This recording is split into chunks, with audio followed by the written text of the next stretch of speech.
नमस्कार। हम पॉलिटी, राजनीति विज्ञान एवं कॉन्स्टिट्यूशन संविधान के नेक्स्ट टॉपिक पर आ गए, जिसमें हम भारत के संविधान सभा और संविधान निर्माण की प्रक्रिया के बारे में बात करेंगे। कॉन्स्टिट्यूशन असेंबली के रिगार्डिंग जितने भी एस्पेक्ट हैं उन सब के बारे में बात करेंगे। आपके आईएएस प्री और स्टेट पीएससी प्रीलिम्स लेवल के एग्जाम में इस वाले टॉपिक में से एक या दो सवाल निश्चित पूछे जाते हैं। तो इस वाले जो टॉपिक को मैंने पूर्ण रूपेण कवर किया है। ज़्यादातर चीज़ों जो हैं यहाँ पे समाहित की गई हैं और अपने एग्जाम में इन्हीं में से आपको सवाल मिल जाएंगे। ओके, तो कैसे हम पढ़ेंगे? पहले हम जीओआई एक्ट 1935 को रिवाइज कर लेंगे। उसके बाद क्रिप्स मिशन 1942 को देखते हैं। एक्चुअली मैं पिछले लेक्चर में बता चुका हूँ, बट यहाँ पे एक रिवीजन मोड बता देता हूँ ताकि एक क्रोनोलॉजी आपके दिमाग में सेट हो जाएगी। फिर बेबेल योजना की बात करते हैं। Then we go to Shimla सम्मेलन 1945 में हुआ था शिमला में। राजनीतिक गतिरोध था, संवैधानिक गतिरोध था, उसको दूर करने के लिए फिर कैबिनेट मिशन आया था इंग्लैंड की संसद के द्वारा। भारत में जो संवैधानिक गतिरोध था उसे दूर करने के लिए कैबिनेट मिशन आया था, जिसे फाइनली कांग्रेस और मुस्लिम लीग ने स्वीकृति दे दी थी। उस समय पे कैबिनेट मिशन ने चुनाव कराए तो अंतरिम सरकार का गठन हुआ, और जो चुनाव हुए थे कॉन्स्टिट्यूशन असेंबली का भी उन प्रांतीय चुनावों से निर्धारण हुआ था। यानी चुनाव जो हुए थे प्रांतीय चुनाव हुए थे, प्रांतीय विधानसभाओं के चुनाव हुए थे, उनके द्वारा अप्रत्यक्ष रूप से संविधान सभा के सदस्यों का चुनाव किया गया था। ठीक है, तो अब यहाँ पे माउंटबेटन योजना और भारत स्वतंत्रता एक्ट ये थोड़ा सा रिवाइजन मोड में थोड़ा सा देखते हैं, बट ये जो कैबिनेट मिशन है इसके बाद में अपनी संविधान सभा का गठन हो जाता है चुनावों से। तो अपना मेन टॉपिक संविधान सभा है, फोकस यहाँ पे रहेगा। इसमें उद्देश्य प्रस्ताव के रिगार्डिंग जो भी हैं, संविधान सभा की प्रमुख समितियाँ, छोटी बड़ी समितियाँ, प्रारूप समिति जिस पे डिस्कस करना है। ठीक है, संविधान सभा के विकास के विभिन्न चरण, ये इस तरीके से अपना ये शेड्यूल रहेगा। बात करते हैं रिवीजन मोड की। तो जीआई एक्ट 1935 1935 का भारत शासन अधिनियम, पिछले लेक्चर में आपको बताया, सारी चीज़ें आपको क्लियर कराएं। अब यहाँ रिवीजन मोड में उन चीज़ों को मैंने क्रिप्स में लिखा है, सारी चीज़ों को। तो अगर आपका प्रीलिम्स लेवल में कोई सवाल पूछा जाता है तो नॉर्मली ये जो पॉइंट लिखे इनमें से ही पूछा जाएगा। ये माइंड मैप होता है इस तरीके का, एक ही इमेज के अंदर सारे एस्पेक्ट को एक इमेज रूप में कन्वर्ट कर देना, ये होता है माइंड मैप। यहाँ पे मैंने जीओआई एक्ट 1935 के सारे एस्पेक्ट को शामिल किया है। ठीक है, क्या है? प्रांतों में द्वैध शासन को समाप्त कर दिया, केंद्र में द्वैध शासन प्रणाली लागू कर दी। प्रांतों में द्वैध शासन कैसे समाप्त किया? पहले जो 1919 में प्रांतों में द्वैध शासन शुरू किया गया था, हस्तांतरित विषय और आरक्षित विषय, उनको समाप्त करके प्रांतों को स्वायत्तता दे दी गई। और जो केंद्र लेवल पर था वहां पे अब द्वैध शासन को लेकर के आ गए थे। अब वहां पे हस्तांतरित विषय और आरक्षित विषय शामिल की गई। ठीक है, तो प्रांतों में उत्तरदायी सरकार की स्थापना कर दी गई और केंद्र में स्थानांतरित या हस्तांतरित और आरक्षित विषय शामिल किए गए। केंद्र व राज्यों के बीच शक्तियों का पृथक्करण कर दिया, जो आज तक चला आ रहा है, संघीय सूची, राज्य सूची एवं समवर्ती सूची। ठीक है, लोक सेवा आयोग की स्थापना की गई, संघ, राज्य और संयुक्त लोक सेवा आयोग। संघीय न्यायालय की स्थापना की गई 1937 में। प्रावधान 1935 वाले एक्ट में था, स्थापना कब की गई? 1937 में। 11 राज्यों में से 6 राज्यों में द्विसदनीय व्यवस्था प्रारंभ की गई। रिजर्व बैंक की स्थापना की गई। जीओआई एक्ट के तहत प्रावधान था कि रिजर्व बैंक की स्थापना की जाएगी, उसके बाद रिजर्व बैंक की स्थापना की गई। इंग्लैंड में भारत परिषद जो था वो समाप्त कर दिया गया, बर्मा को भारत से अलग कर दिया गया, ये ध्यान रखना है। सांप्रदायिक प्रतिनिधित्व को बढ़ा दिया गया है। अखिल भारतीय संघ की स्थापना का प्रावधान किया गया, ऑल इंडिया फेडरेशन की शुरुआत यहाँ से की गई। तो ये जो है 1935 के रिगार्डिंग जो थे उन सारी चीज़ों को यहाँ पे रिवाइज कराया। अब 1935 का जीओआई एक्ट आया, उसके बाद में 1937 में चुनाव हुए। तो 1937 में जब चुनाव हुए तो उस समय 11 राज्य थे भारत में। ठीक है, 11 राज्य या 11 प्रांत थे, और वो कौन से थे? 11 ब्रिटिश प्रांत थे, बाकी देसी रियासतें थी 563 के आसपास, उन जगहों पे चुनाव होते नहीं थे। तो इन 11 प्रांतों में चुनाव हुए 1937 में, और यहाँ पे अलग अलग राज्यों में मोस्टली ज़्यादातर जगह पे कांग्रेस की सरकार बनी। देखो, मद्रास में सी राजगोपालाचारी मुख्यमंत्री बने, उस समय पीएम भी बोलते थे ना, प्रधानमंत्री भी बोलते थे। ठीक है, तो शिवराज गोपालाचारी यहाँ पे पीएम बने और पार्टी कौन सी थी? कांग्रेस थी। 1937 के चुनाव की बात चल रही है, अभी 1946 वाले चुनाव पे हम नहीं आए। ओके। उसके बाद बम्बई की बात करें तो बीजी खरे कांग्रेस से बने। मध्य प्रदेश यानी मध्य प्रदेश वाला छत्तीसगढ़ वाला इलाका, वहाँ पे बीएन खरे मुख्यमंत्री बने, कांग्रेस से थे। बिहार में डॉक्टर श्री कृष्ण सिंह बने, कांग्रेस से थे। संयुक्त प्रांत यानी आज के समय का यूपी, गोविंद वल्लभ पंत यहाँ पे मुख्यमंत्री बने, कांग्रेस से थे। उड़ीसा में बीएन दास बने जो कांग्रेस से थे। उत्तर पश्चिम सीमा प्रांत में डॉक्टर खान साहब बने जो गठबंधन सरकार थी। सिंध में अल्लाह बख्श बने जो मुस्लिम लीग से थे। उसके बाद असम में गठबंधन सरकार बनी, पंजाब में यूनियनिस्ट पार्टी बनी और बंगाल में मुस्लिम लीग कृषक प्रजा पार्टी, दोनों का ये गठबंधन रहा। तो यहाँ पे अगर देखें तो 11 में से ज़्यादातर जगह कांग्रेस का शासन आया है। ठीक है, मुस्लिम लीग को पूर्णतः एक जगह पे बहुमत मिला है, पूर्णतः एक जगह पे, वो जगह है सिंध। ठीक है, सिंध में मुस्लिम लीग ने अपनी सरकार बनाई, बाकी जगह पे एक दो जगह और बनाई है, बट वहाँ पे जैसे बंगाल में बनाई है उन्होंने, लेकिन वहाँ पे गठबंधन सरकार हुई है उनकी। ओके। तो यहाँ से मोहम्मद अली जिन्ना थे, उनको ऐसा लगने लगा कि शायद भारत के अंदर पूर्ण रूपेण से वो प्रधानमंत्री नहीं बन पाएंगे, क्योंकि यहाँ पे बहुसंख्यक हिंदू लोग हैं। तो मुस्लिम लीग को यहाँ पे बहुमत नहीं मिला, तो जिन्ना जो है और ज़्यादा बौखला गए और उन्होंने पाकिस्तान की मांग तेज कर दी। ठीक है, और पाकिस्तान की ही मांग के कारण आगे गतिरोध उत्पन्न होने वाला है, क्योंकि कांग्रेस के लोग चाहेंगे कि यूनाइटेड इंडिया बनना चाहिए और मुस्लिम लीग चाहेगा कि पाकिस्तान का अलग से निर्माण होना चाहिए, द्विराष्ट्रीय सिद्धांत आना चाहिए। अक्टूबर 1939 में प्रांतों में सभी कांग्रेस सरकारों द्वारा इस्तीफा दिया गया। कारण मैंने बताया, द्वितीय विश्व युद्ध में लॉर्ड लिनलिथ को उनके द्वारा बिना पूछे, कांग्रेस सरकार से बिना पूछे उन्होंने क्या किया, जितने भी सेना थी भारतीय सेना, उसको द्वितीय विश्व युद्ध में डाल दिया, जिससे कांग्रेस नाराज हो गई और उन्होंने इस्तीफा दे दिया। अब क्या होता है, 1939 में उन्होंने इस्तीफा दे दिया। अब राजनीतिक गतिरोध चलता है और इस समय कांग्रेस भी उग्र हो जाती है। महात्मा गांधी जो बहुत ज़्यादा अहिंसावादी थे, वो भी करो या मरो का नारा देने लग जाते हैं। तो उस गतिरोध को दूर करने के लिए क्रिप्स मिशन आता है। 1942 में 22 मार्च को भारत आता है। सर स्टेफर्ड क्रिप्स की अध्यक्षता में आता है। इन्होंने क्या कहा कि द्वितीय विश्व युद्ध के बाद में संविधान सभा की स्थापना हम करवा देंगे, इन्होंने ऐसा बोला क्रिप्स मिशन ने। कांग्रेस ने मना कर दिया, द्वितीय विश्व युद्ध का हमें क्या पता। तो गांधी जी ने इसके लिए क्या बोला, दिवालिया बैंक द्वारा भविष्य की तिथि बुलाने वाला चेक, यानी post dated cheque on A crumbling bank, ऐसा गांधी जी ने क्रिप्स मिशन के बारे में बोला। कांग्रेस ने इसे अस्वीकृत किया। कारण क्या थे, अप्रत्यक्ष रूप से पाकिस्तान की मांग को स्वीकार किया। यहाँ पे क्रिप्स मिशन में क्लियरली नहीं बोला गया था यूनाइटेड इंडिया बनाना है या दो भागों में बांटना है। ठीक है, लेकिन अप्रत्यक्ष रूप से ये बोला था कि सबसे राय मशवरा करके जो जैसा मांग करेगा उस सब की मांग पूर्ति की जाएगी, इस तरीके से। तो कांग्रेस इस बात से नाराज था कि कहीं ऐसा ना हो कि पाकिस्तान बन जाए। ठीक है, तो कांग्रेस ने अस्वीकृत कर दिया। कांग्रेस ये जितने भी आगे आने वाले जो भी हैं क्रिप्स मिशन के बाद में जो भी आपके अंग्रेजों के समय बनाने की कोशिश की गई, इस संवैधानिक गतिरोध को दूर करने की कोशिश की गई, उनमें कांग्रेस इस बात से अडिग थी कि भारत यूनाइटेड रहना चाहिए और मुस्लिम लीग इस बात पर अडिग था कि भारत और पाकिस्तान का विभाजन होना चाहिए। यही गतिरोध था जिसके कारण आगे अलग अलग मिशन आए। ओके, तो कांग्रेस ने इस बात की, पाकिस्तान की मांग यहाँ पे स्वीकार कर रहे हैं अप्रत्यक्ष रूप से, तो इस बात का बहिष्कार किया।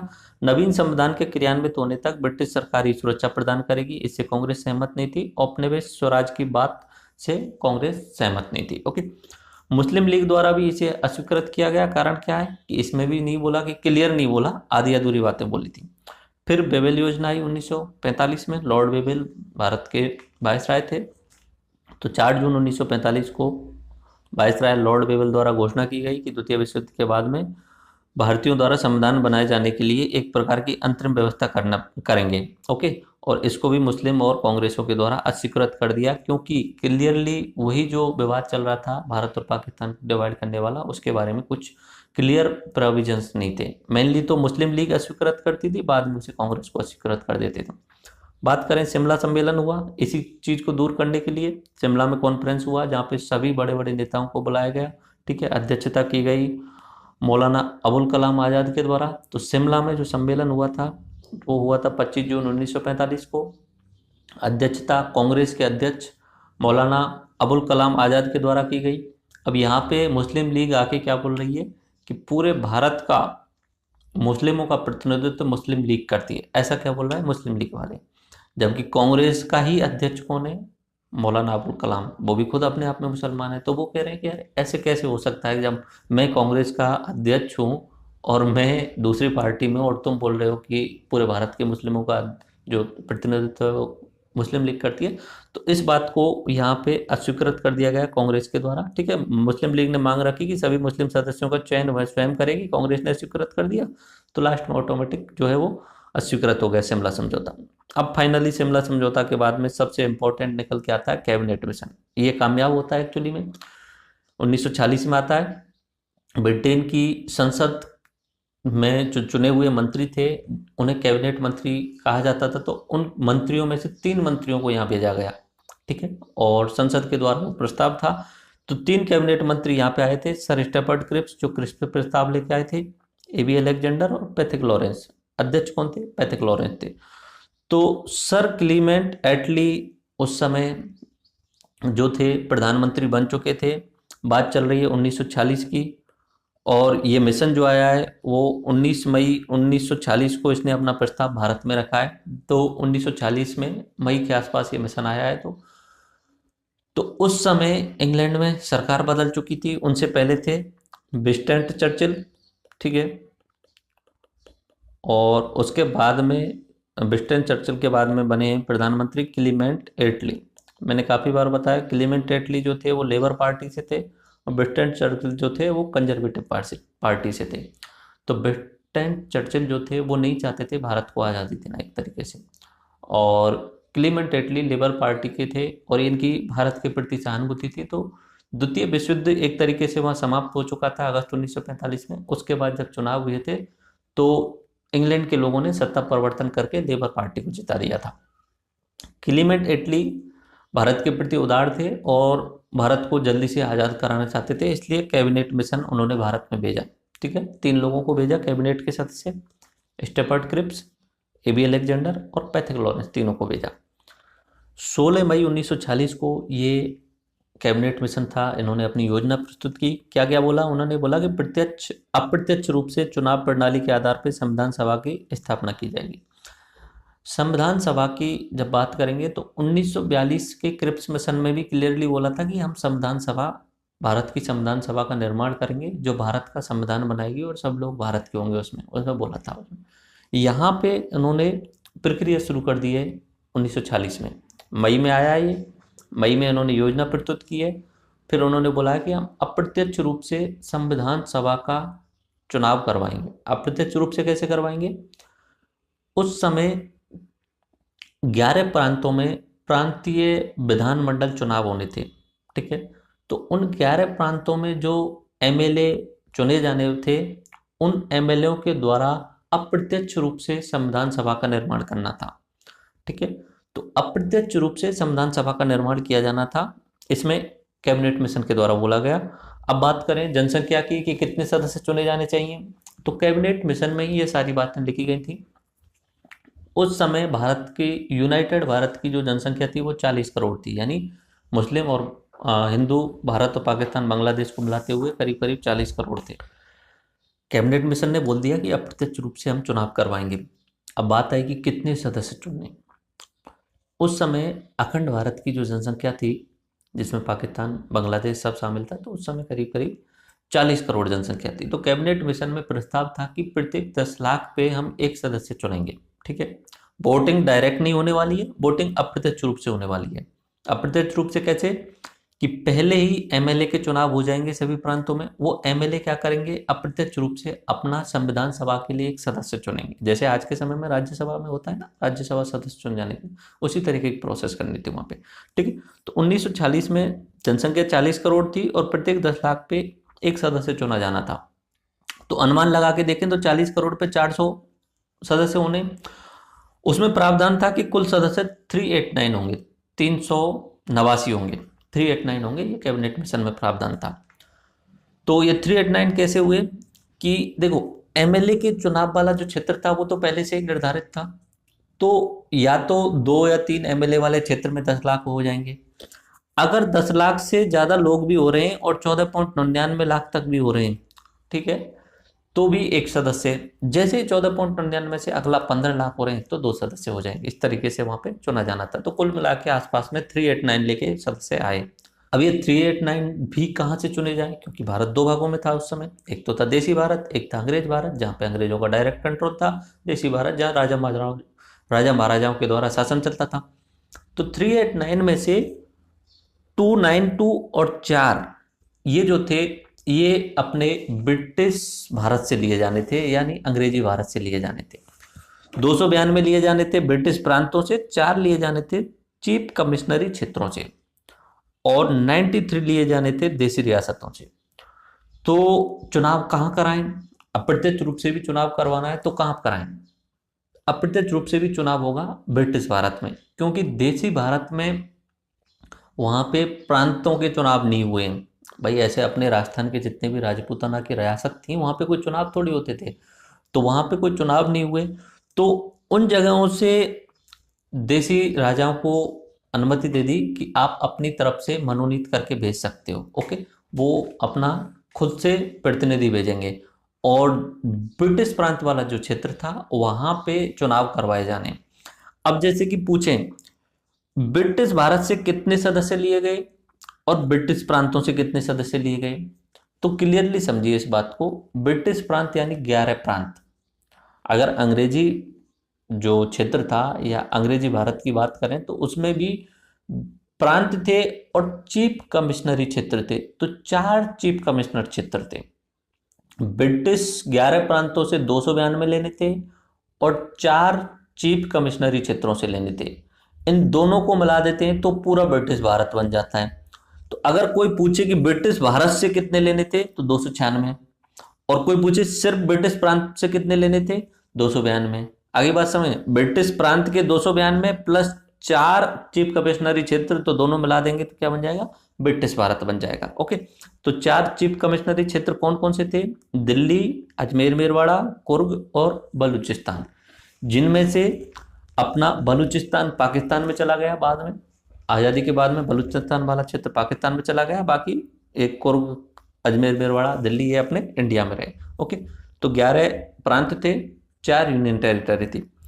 केंद्र में अंतिम सरकार का गठन किया जाएगा जिसे सभी दलों का समर्थन प्राप्त होगा। अब ये किसने बोला है? कैबिनेट मिशन ने बोला है इस बात को, ठीक है। मई 1946 में उन्होंने अपना प्रस्ताव रखा है। क्या प्रस्ताव रखा है? उन्होंने प्रस्ताव रखा है कि प्रांतों में चुनाव होने वाले हैं।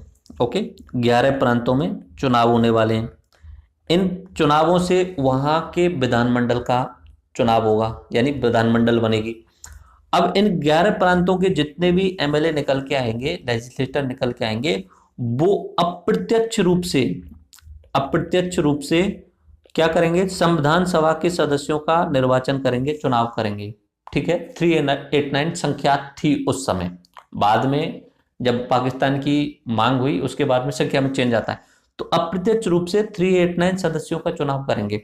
उनमें भी 93 जो थे वो देसी रियासतों से आने थे। तो ओनली चुनाव कितने का होना था? 296 का होना था। ठीक है, 296 का वहां चुनाव होना था। अब ये बात समझ में आ गई आपको? तो 11 प्रांतों से ये जो है वो 296 सदस्य चुने जाने हैं, और इनके साथ में ही ये जो संविधान सभा रहेगी ये केंद्र की संसद के रूप में कार्य करेगी, केंद्र की संसद के रूप में कार्य करेगी, और इनमें से ही चुन करके हम क्या बनाएंगे? मंत्री बनाएंगे। ये कैबिनेट मिशन में सारी बातें बोली गई। प्रांतों में चुनाव करवाएंगे, अप्रत्यक्ष रूप से चुनाव करवाएंगे, जिससे संविधान सभा बनेगी, और वो संविधान सभा संसद के रूप में भी कार्य करेगी, और उनमें से चुने हुए लोगों को मंत्री बना जाएगा। ठीक है, तो एक क्रोनोलॉजी समझिए पूरी दोबारा से। कैबिनेट मिशन आया मई 1946 में, ठीक है, जुलाई 1946 में चुनाव हुई। आई बात समझ में? कैबिनेट मिशन के आने के बाद में जून और जुलाई में चुनाव हुए। चुनाव से प्रांतों में तो सरकार बनी ही, प्रांतों में सरकार बनी, और फिर संविधान सभा के लिए चुनाव हुआ अप्रत्यक्ष रूप से, तो संविधान सभा के सदस्यों को चुना गया।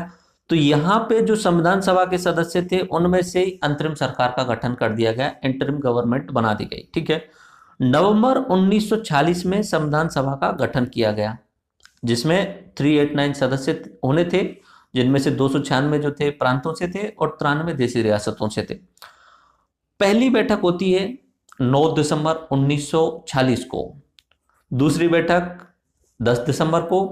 ठीक है, उसके बाद में इंपॉर्टेंट डेट आती है 22 जुलाई 1940 को, जिस दिन अपना तिरंगा को राष्ट्रीय ध्वज के रूप में स्वीकृत किया गया था। 14 अगस्त 1947 को जब भारत और पाकिस्तान दोनों पूर्ण रूप में डिवाइड हो गए हैं, तो उस समय संविधान सभा का फिर से पुनर्गठन होता है, क्योंकि अब तक 389 सदस्य होने थे। अब बोला जाता है कि पाकिस्तान के लिए चले जाएंगे और बचे हुए 299 जो होंगे वो अपने भारत की संविधान सभा में रहेंगे। ये आंकड़ा है। आजादी से पहले इतने सदस्य होने थे, लेकिन पहुंचे नहीं, वो बात अलग है। पहुंचे क्यों नहीं? देशी रियासतों ने नहीं भेजे, मुस्लिम लीग ने भी बहिष्कार किया। और आजादी के बाद में इतने सदस्य होने थे 299। ओके, उनमें से 70 देशी रियासतों से होने थे और 229 जो थे प्रांतों से निकल के आने थे। 26 नवंबर 1949 इंपॉर्टेंट डे, आपको पता ही है, एडॉप्ट किया गया था, संविधान को स्वीकृत किया गया था। 26 जनवरी को उसे लागू किया गया था। ये तो क्रोनोलॉजी आपको समझाई। अब बात करते हैं 1946 का जो चुनाव हुआ, जून जुलाई 1946 में जो कैबिनेट मिशन के तहत जो चुनाव हुए उनके बारे में। ठीक है, 11 प्रांत, Assam, Bengal, Bihar, Bombay, central province, Madras, NWFP, Orissa, Punjab, Sindh और यूनाइटेड प्रोविंस यानी उत्तर प्रदेश वाला हिस्सा। अब इनमें ज्यादातर जगह जो है वो कांग्रेस जो है जीत के आ रही है। अगर बात करें मुस्लिम लीग की, तो बंगाल में मुस्लिम लीग पूर्ण रूपेण तो नहीं जीत रहा है, लेकिन बहुमत में है। उसके अलावा अगर बात करें, दूसरा अपना सिंध निकल के आएगा। सिंध में मुस्लिम लीग जो है पूर्ण रूपेण नहीं जीत रहा है, लेकिन बहुमत में है। ओके, तो इस तरीके के ये 1946 वाले चुनाव के थे रिजल्ट थे। आपको इनमें से कुछ रटना नहीं है, कोई ज़रूरी नहीं है, बट मैंने यहाँ पे आपकी ओवरव्यू के लिए विकिपीडिया से उठा के ये डाल दिया। ये चुनाव हुए, इस चुनावों में आपको ये रिजल्ट दिख जाएगा। इसमें जहाँ पे INC इंडियन नेशनल कांग्रेस का प्रभुत्व है, जैसे यूनाइटेड प्रोविंस, बिहार, बंगाल, असम वाला क्षेत्र, सेंट्रल प्रोविंस, बॉम्बे और मद्रास, यहाँ पे अपना कांग्रेस का प्रभुत्व है।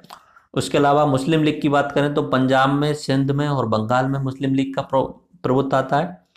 और इन क्षेत्रों में, ये वाले क्षेत्र हैं, ये राजा महाराजाओं के थे, तो यहाँ पे कोई चुनाव नहीं हुआ था। ये राजा महाराजाओं वाले क्षेत्र थे जहाँ पे कोई चुनाव नहीं हुआ था, प्रिंसली स्टेट थे, और नो इलेक्शन वाला एक आध दो छोटे मोटे क्षेत्र थे, जैसे कि अजमेर, मेरवाड़ा वगैरह।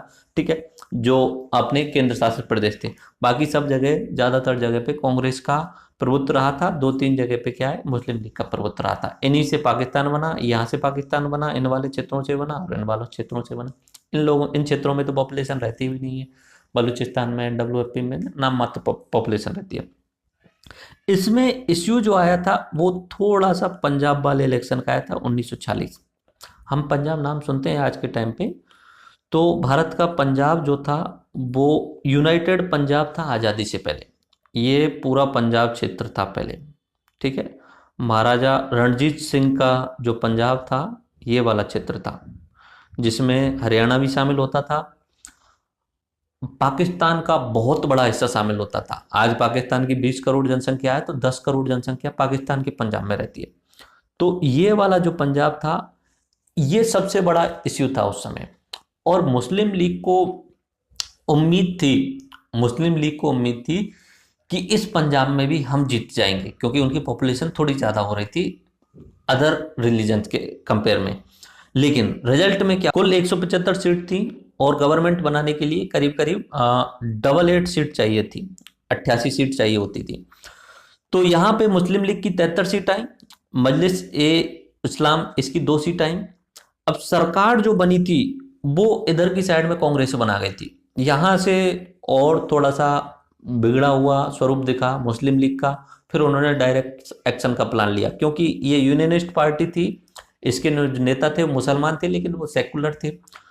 इंडियन नेशनल कांग्रेस ने, शिरोमणि अकाली दल ने और इंडिपेंडेंट निर्दलीय लोगों ने मिलकर के पंजाब में सरकार बना दी, जिससे मुस्लिम लीग और पूर्ण रूपेण भड़क गई कि अगर पूर्ण रूपेण मुस्लिमों का 80-90% नहीं होगा तो फिर तो हमारी सरकार बनने से रही, क्योंकि यहाँ पे कांग्रेस ने सरकार बना ली थी पंजाब में। ये एक स्पेशल रिजल्ट था पंजाब वाला। ओके, ये मैंने विकिपीडिया से उठा के आपके लिए यहाँ डाल दिया है। सरकार किसने बना दी? 51 सीटों वाली कांग्रेस ने बना ली, जबकि मुस्लिम लीग की 73 थी। इससे मुस्लिम लीग और भड़क गया। धीमे धीमे उन्होंने फिर डायरेक्ट एक्शन का प्लान किया और फिर अंत में जो मांग थी भारत और पाकिस्तान को डिवाइड करने वाली, वो मांग माननी पड़ी। अब यहाँ पे 1940 के जो चुनाव हुए उनसे अंतरिम सरकार का गठन हो गया। ये बात तो मैंने पहले बताई। कैबिनेट मिशन ने क्या बोला है कि प्रांतों में चुनाव होंगे, प्रांतों के चुनाव से हो जाएंगे, अप्रत्यक्ष रूप से संविधान सभा का गठन करेंगे, लेकिन संविधान सभा के गठन से पहले ही जो संविधान सभा के सदस्य हैं वो क्या करेंगे? देश की संसद के रूप में काम करेंगे और उनमें से ही सरकार बना दी जाएगी। आगे बात समझ में? ये संसद का रूप में भी कार्य करेंगे। तो पहले संविधान सभा बनने से पहले शुरुआत किसकी हो गई? अंतरिम गवर्नमेंट बना दी गई है। तो इस अंतरिम गवर्नमेंट की कुछ खास बातें क्या हैं कि 26 अगस्त 1940 को पंडित नेहरू के नेतृत्व में अंतरिम सरकार का गठन किया गया, जिसमें मुस्लिम लीग ने भाग नहीं लिया। ठीक है, मुस्लिम लीग के कोई भी मंत्री नहीं शामिल हुआ उसमें। ओके, फिर दोबारा से 2 सितंबर 1940 को 11 अन्य सदस्यों के साथ अपने पद की शपथ ली गई और 3 मुस्लिम सदस्य थे, लेकिन मुस्लिम लीग नहीं था। सरकार बन गई 24 अगस्त के दिन ही। उस समय सिर्फ पंडित नेहरू ने शपथ ली। उसके बाद 2 सितंबर को 11 अन्य सदस्यों ने शपथ ले ली, जिसमें से 3 मुस्लिम थे, लेकिन वो मुस्लिम लीग के नहीं थे। ठीक है, मुस्लिम लीग का मतलब ये नहीं सारे मुसलमान मुस्लिम लीग के ही साथ होंगे। 26 अक्टूबर 1940 को मुस्लिम लीग भी सरकार में शामिल हो गई, जिसका उद्देश्य परिषद के भीतर रहकर पाकिस्तान के लिए लड़ना था। तो ये अपनी अंतरिम सरकार थी, इंटरिम गवर्नमेंट थी भारत की। अब इसमें से एग्जाम में प्रीलिम्स लेवल के में पूछा जाता है कभी कभी कि जो अंतरिम सरकार बनी थी उसमें रक्षा मंत्री कौन थे, इस तरीके के सवाल पूछे जाते हैं। तो एक बार देख लीजिए, जवाहरलाल नेहरू जो थे वो प्रधानमंत्री भी थे, राष्ट्रमंडलों के संबंध में और विदेश मामलों के अध्यक्ष वो थे। ठीक है, सरदार वल्लभ भाई पटेल गृह मंत्रालय उनके पास में था और सूचना एवं प्रसारण मंत्रालय उनके पास में था। डॉक्टर राजेंद्र प्रसाद खाद्य एवं कृषि मंत्री के रूप में थे। डॉक्टर जॉन मथाई उद्योग एवं नागरिक आपूर्ति के रूप में थे। जगजीवन राव श्रम मंत्री थे। सरदार वल्लभ सिंह रक्षा मंत्री थे।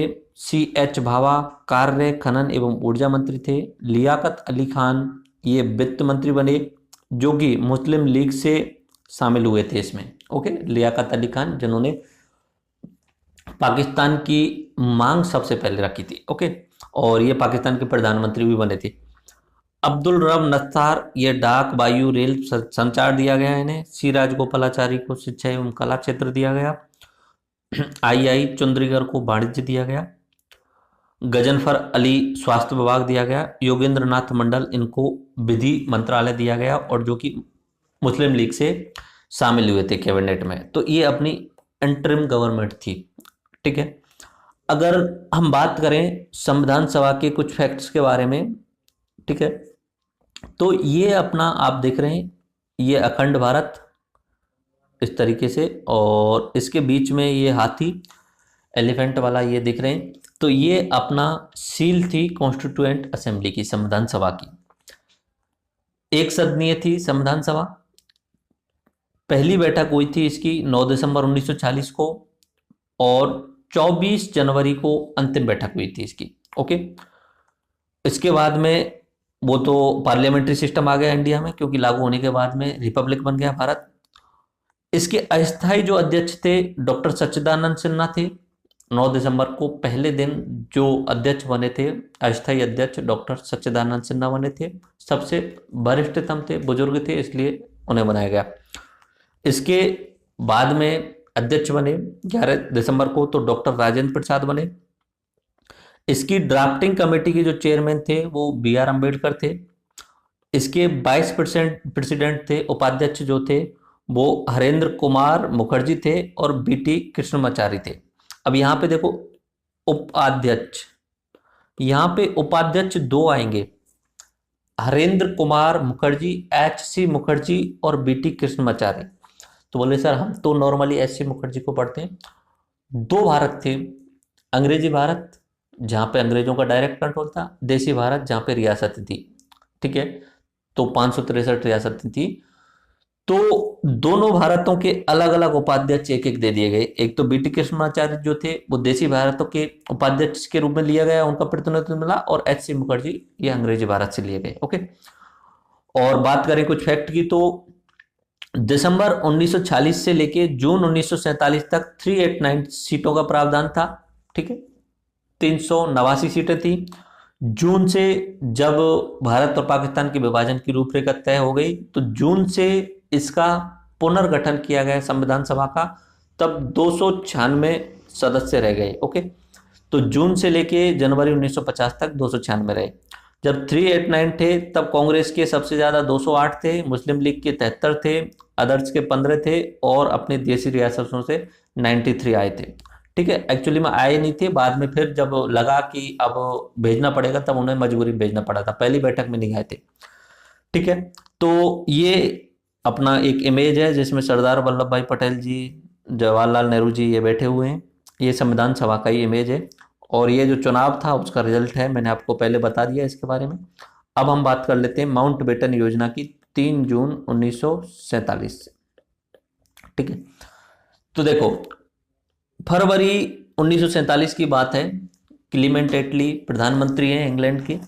फरवरी में उन्होंने घोषणा की थी कि हम 1.5 साल के अंदर, यानी अगले साल जो जून आएगा, 1947 में बोल रहे हैं फरवरी में, अगले साल के जून तक यानी 30 जून तक हम सत्ता का हस्तांतरण कर देंगे भारत के लोगों को। ओके, तो भारतीयों को सत्ता सौंप दी जाएगी, और बेबेल के स्थान पर माउंटबेटन को वायसराय के रूप में भारत भेजा गया। माउंटबेटन जो थे वो वहां के शाही परिवार के सदस्य थे, तो माउंटबेटन को यहाँ पे लॉर्ड बेबेल के स्थान पर सत्ता हस्तांतरण करने के लिए भेजा गया, और उनके साथ में माउंटबेटन योजना आई। ठीक है, तो माउंटबेटन योजना 3 जून 1947 को प्रस्तुत की गई। यहाँ पे क्या कहा, पहला पॉइंट कि भारत का विभाजन हो जाएगा, भारतीय संघ और पाकिस्तान दोनों बन जाएंगे। साथ में ये बात भी थी माउंटबेटन योजना के तहत कि जो देशी रियासतें उनको छूट रहेगी, वो चाहे तो भारत में मिल जाए, चाहे तो पाकिस्तान में मिल जाए, चाहे तो अपना स्वतंत्र अस्तित्व बना लें। उसके साथ साथ में अब विभाजन हो रहा है तो बंगाल का और पंजाब का भी विभाजन होगा। संविधान सभा 2 भागों में बट जाएगा, और संविधान बनने तक डोमिनियन स्टेटस दिया जाएगा दोनों को, भारत और पाकिस्तान को। देशी रियासतों को स्वतंत्रता रहेगी। इस योजना को कांग्रेस व मुस्लिम लीग दोनों ने ही स्वीकार किया था। तो बहुत लंबे समय से जो योजना आती जा रही थी उनमें से यह योजना भी स्वीकार की गई। एक तो कैबिनेट मिशन स्वीकार किया गया, और ये भी स्वीकार कर लिया गया लास्ट में। गृह मंत्री के अधीन देशी रियासतों का विभाग बनाया गया। मंत्री बने सरदार पटेल और सचिव बने बीपी मेनन। ठीक है, बीपी मेनन की एक पुस्तक है इंटीग्रेशन ऑफ इंडियन स्टेट, काफी फेमस है। तो ये अपनी माउंटबेटन योजना के प्रमुख सूत्रधार लॉर्ड माउंटबेटन, ठीक है, ये हैं। ये मोहम्मद अली जिन्ना है, ये अपने जवाहरलाल नेहरू जी हैं। ठीक है, अब इंग्लैंड की संसद के द्वारा भारत को आज़ादी के लिए भारत स्वतंत्रता अधिनियम 1947 बनाया जाता है, जिसमें भारत को आज़ादी दी जाती है।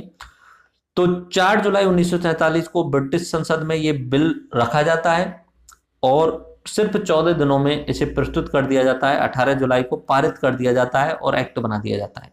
यानी किसी भी देश को आज़ाद कर रहे हैं तो इसके बारे में बोला जाता है ना, भारत के लिए सबसे महत्वपूर्ण बिल सबसे कम समय में पारित किया गया है, सिर्फ 14 दिनों में पारित करके भारत को आज़ादी दे दी गई। और बात क्या कही कि 15 अगस्त 1947 को भारत एवं पाकिस्तान 2 स्वतंत्र अधिराज्य होंगे। जब तक संविधान नहीं बनेगा तब तक अधिराज्य रहेंगे, उसके बाद संप्रभु हो जाएंगे। यहाँ पे उन्होंने 15 अगस्त 1947 की बात कही है, और कब कही है, 18 जुलाई 4 जुलाई के आसपास। ओके, संविधान निर्मात्री सभाओं द्वारा संविधान का निर्माण किया जाएगा। संविधान सभा ही विधानमंडल के रूप में कार्य करेगी। जीआई एक्ट 1935 के तहत में पंजाब का और बंगाल का सीमा आयोग जो गठन किया जाएगा, और उसके अध्यक्ष रहेंगे सर रेडक्लिफ। ओके, तो इस तरीके से यहाँ पे जो है इंडियन इंडिपेंडेंट एक्ट के तहत भारत को आज़ादी का पूर्ण रूपेण प्रस्ताव दे दिया गया या पारित कर दिया गया। ओके, अब भारत जब स्वतंत्र हो जाता है तो उसके बाद में मंत्रिमंडल में कुछ चेंज हो जाता है। तो स्वतंत्र भारत के बाद मंत्रिमंडल में ये नया मंत्रिमंडल बनता है, क्योंकि जब मुस्लिम लीग अलग हो जाएगी, पाकिस्तान का निर्माण हो जाएगा, तो ये अलग मंत्रिमंडल बन जाएगा। पंडित जवाहरलाल नेहरू प्रधानमंत्री, सरदार वल्लभ भाई पटेल गृह मंत्री, राजेंद्र प्रसाद खाद्य एवं कृषि मंत्री, अबुल कलाम आजाद शिक्षा मंत्री, डॉक्टर जॉन मथाई रेलवे एवं परिवहन मंत्री, आर के षणमुगम शेट्टी वित्त मंत्री। तो सवाल जो पूछे जाते हैं वो मोस्टली इसमें से ज्यादा पूछे जाते हैं कि प्रथम वित्त मंत्री कौन थे भारत के, प्रथम विधि मंत्री कौन थे, प्रथम श्रम मंत्री कौन थे, प्रथम रक्षा मंत्री कौन थे, प्रथम स्वास्थ्य मंत्री कौन थे, ठीक है, वाणिज्य मंत्री, संचार मंत्री रफी अहमद किदवई, उद्योग एवं आपूर्ति श्यामा प्रसाद मुखर्जी, कार्य खान एवं ऊर्जा मंत्री बी एन गौड़गे। तो ये सवाल यहां से पूछा जाता है। नॉर्मली सवाल जैसे होता है ना कि भारत के प्रथम शिक्षा मंत्री कौन थे, भारत के प्रथम वित्त मंत्री कौन थे, आर के षणमुगम शेट्टी। तो ये जब भारत आजाद होता है और आजादी के बाद में जब मंत्रिमंडल का भी पुनर्गठन किया जाता है तो ये नया मंत्रिमंडल निकल के आता है। अब जो अपना सबसे इंपॉर्टेंट ये जो टॉपिक है वो यहां से निकल के आता है। ये सारी चीजें मैंने रिवाइज करा दी, आपकी एक पूरी भूमिका बना दी, क्रोनोलॉजी आपको समझा दी। अब संविधान सभा के जितने भी पॉइंट हैं जो सवाल एग्जाम में पूछे जाते हैं और पूरी कहानी वो एक तरीके से देखते हैं। देखो सबसे पहले हम बात करते हैं संविधान सभा की मांग की। पहली बार संविधान सभा की मांग कब हुई, फिर बात करते हैं संविधान सभा की क्रोनोलॉजी की। ठीक है, समझा तो मैंने सारी दी है, एक बार दोबारा रिवाइज करते हैं। फिर बात करते हैं नंबर्स की, संख्याओं के बारे में। संख्या इंपॉर्टेंट है, पूछा जाता है कि 389 का आंकड़ा का मतलब क्या है, 299 का आंकड़ा का मतलब क्या है, 296 के आंकड़े का मतलब क्या है, ये कब कब कैसे कैसे चेंज हुआ, ये पूछा जाता है। ओके, तो ये संविधान सभा के बारे में बात करते हैं। पहले मांग की बात करते हैं। अगर भारत में संविधान सभा की मांग की बात करें तो सबसे पहले बाल गंगाधर तिलक जी के द्वारा 1895 में ऐसा बोला गया था कि भारत के लोगों के द्वारा भारत का भविष्य तय किया जाना चाहिए। ठीक है, संविधान सभा ऐसा कोई शब्द नहीं था उसमें, बट ऐसा था भारत का लोगों के द्वारा भारत का भविष्य तय करना चाहिए। इनडायरेक्टली ऐसे था कि भारत के लोगों को ही कुछ ऐसे नियम बनाने चाहिए। उसके बाद में 1922 में महात्मा गांधी ने भी इनडायरेक्टली यही बात कही थी कि भारत का भविष्य सिर्फ भारत के लोग ही निर्धारित कर सकते हैं। तो अप्रत्यक्ष रूप से संविधान सभा के गठन की बात कही थी 1895 में बाल गंगाधर तिलक के द्वारा, 1922 में गांधी जी के द्वारा। अब पूर्ण रूपेण जो मांग आती है वो स्वराज पार्टी के द्वारा आती है 1934 में, और 1935 में कांग्रेस पार्टी के द्वारा। उससे पहले 1923 में सप्रू कमेटी बनी थी, तो उन्होंने भी अपना एक प्रस्ताव प्रस्तुत किया था, वो था कॉमनवेल्थ ऑफ इंडिया बिल, इस तरीके से संविधान बनाने के लिए। तो पूर्ण रूपेण जो मांग थी वो स्वराज पार्टी के द्वारा 1934 में और कांग्रेस के द्वारा 1935 में स्पष्ट रूप से संविधान सभा की मांग की गई थी। 1942 में क्रिप्स मिशन आया था, उन्होंने मान लिया था कि हम संविधान सभा का निर्माण करेंगे, स्वीकार किया था, लेकिन कब करेंगे, अपना द्वितीय विश्व युद्ध के बाद में। ऐसा हो नहीं पाया, उसे अस्वीकृत कर दिया गया मुस्लिम लीग के द्वारा और कांग्रेस के द्वारा। फिर 1940 में कैबिनेट मिशन प्रस्ताव आया, जिसके तहत जो प्रावधान किए गए थे, चुनाव होने थे, चुनाव प्रांतीय चुनाव थे, अप्रत्यक्ष रूप से जो ब्रिटिश भारत था वहां से सदस्य चुने जाने थे संविधान सभा के लिए, और देशी रियासतों के द्वारा मनोनीत करके भेजे जाने थे। अब बात करते हैं चुनाव हुए जुलाई 1940 में।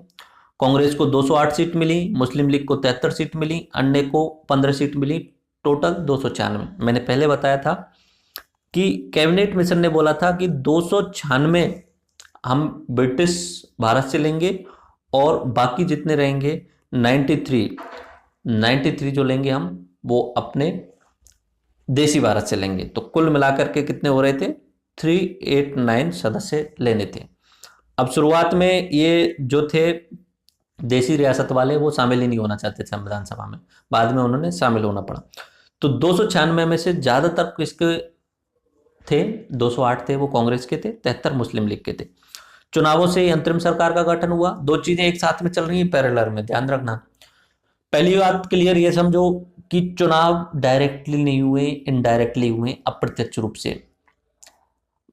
वयस्क मताधिकार के आधार पर चुनाव की मांग रखी थी कांग्रेस ने, लेकिन पूरे भारत में वयस्क मताधिकार के आधार पर डायरेक्ट चुनाव नहीं किए जा सकते थे उस समय के कंडीशन के आधार पर।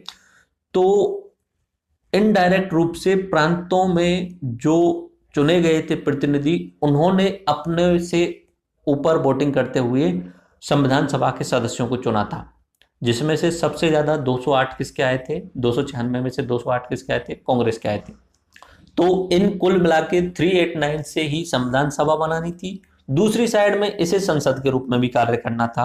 और संसद के रूप में कार्य कैसे करेगी? ये जीओआई एक्ट 1935 का जो प्रावधान है उसके तहत कार्य करते रहेंगे, और इनमें से ही मंत्री बनेंगे और प्रधानमंत्री बनेंगे, वो भी जीओआई एक्ट 1935 के तहत कार्य करते रहेंगे। तो ये काम तो पहले की तरह चलता रहेगा, संसद और मंत्रिपरिषद, ये काम तो पहले की तरह चलता रहेगा 1935 वाले एक्ट के तहत, लेकिन इधर की साइड में ये संविधान बनाने का कार्य करते रहेंगे।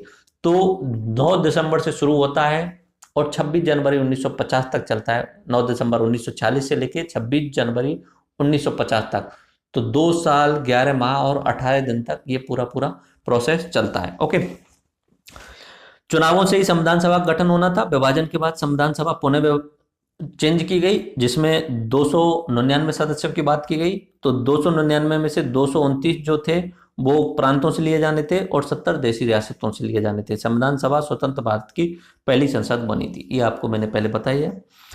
अब बात करते हैं कुछ और फैक्ट की। 9 दिसंबर 1940 को संविधान सभा की पहली बैठक तय हुई और मुस्लिम लीग ने इसका बहिष्कार कर दिया। पहली बैठक तय हुई 9 दिसंबर को, हम संविधान सभा की पहली बैठक करेंगे। मुस्लिम लीग ने बहिष्कार कर दिया कि हम नहीं जाएंगे। ठीक है, मुस्लिम लीग क्या चाहती थी? ये बात चल रही है 1940 की। ठीक है, और पाकिस्तान के जो डिवाइडेशन का जो माना गया है वो अपनी माउंटबेटन योजना के तहत माना गया है। और माउंटबेटन जी जो आए हैं वो अपने मई 1947 में भारत आते हैं। अपनी जून में उन्होंने पूरी योजना प्रस्तुत की है, जून 1947 में 3 जून को उन्होंने योजना प्रस्तुत की है। तो 3 जून को फाइनली पाकिस्तान के डिवाइडेशन वाली जो बात थी वो स्वीकृत की गई। तो 1940 में वहां पे मुस्लिम लीग बहिष्कार करती है संविधान सभा का। ठीक है, तो जब मुस्लिम लीग ने इसका बहिष्कार कर दिया तो उस समय जो प्रधानमंत्री थे ब्रिटेन के, क्लेमेंट एटली, उन्होंने एक वक्तव्य दिया था कि अगर संविधान सभा का बड़ा भाग ही इसका बहिष्कार करता है तो ब्रिटिश सरकार इस संविधान को मान्यता नहीं देगी, ऐसा उन्होंने बोला। और विंस्टन चर्चिल जो थे वो भारत की आज़ादी चाहते ही नहीं थे, तो उन्होंने बोला था कि संविधान सभा एक ऐसी बारात की तरह है, ऐसी शादी की तरह है जिसकी दुल्हन ही गायब है। दुल्हन मतलब एक तरीके से उन्होंने बोला कि मुस्लिम लीग ही नहीं है तो ऐसी शादी करने का क्या मतलब है। ओके, 9 दिसंबर 1940 को बैठक हुई, पहली बैठक हुई, संविधान सभा की प्रथम बैठक हुई। इसमें अस्थायी अध्यक्ष चुना गया डॉक्टर सच्चिदानंद सिन्हा को। किस तरीके से चुना गया? वरिष्ठतम थे, सबसे बुजुर्ग होने के कारण डॉक्टर सच्चिदानंद सिन्हा को यहाँ पे अस्थायी अध्यक्ष चुना गया। 9 दिसंबर को पहले वक्ता के रूप में डॉक्टर जेबी कृपलानी ने अपना वक्तव्य पढ़ा। 9 दिसंबर की पहली बैठक में 207 सदस्य प्रस्तुत थे। ठीक है, तो अगर पूछा जाए कि संविधान सभा की पहली बैठक में कितने सदस्य थे, पहली बैठक कब हो रही है? 9 दिसंबर को, तो पहली बैठक में 207 सदस्य थे। एक बैठक होता है और एक सत्र होता है। सत्र का मतलब होता है एक साथ में एक कुछ दिनों के लिए बैठक होना, यानी 10-15 दिन के लिए एक साथ में बैठकें होना। ठीक है, तो डेली बैठक होती है। तो 9 दिसंबर से लेके अपना 23 दिसंबर तक जैसे बैठक चलती है तो कंटिन्यूसली वो एक सत्र कहलाता है। जैसे अपने यहाँ पे मानसून सत्र होता है, शीतकालीन सत्र होता है, तो उस समय कंटिन्यूस डेली बैठकें होती हैं। उन सब बैठकों को मिलाकर के एक सत्र बनता है। तो पहले अगर सत्र की बात करें तो पहले सत्र में कुल 211 सदस्य उपस्थित रहे, लेकिन पहली बैठक की बात करें तो 207। पहली बैठक हुई 9 दिसंबर को, धीरे धीरे करते हुए और एक सदस्य बढ़ा और एक सदस्य बढ़ा, लास्ट में 23 दिसंबर तक आते आते 211 सदस्य हो गए थे। ठीक है, तो पहली बैठक में 207 थे और पहले सत्र में 211 सदस्य थे।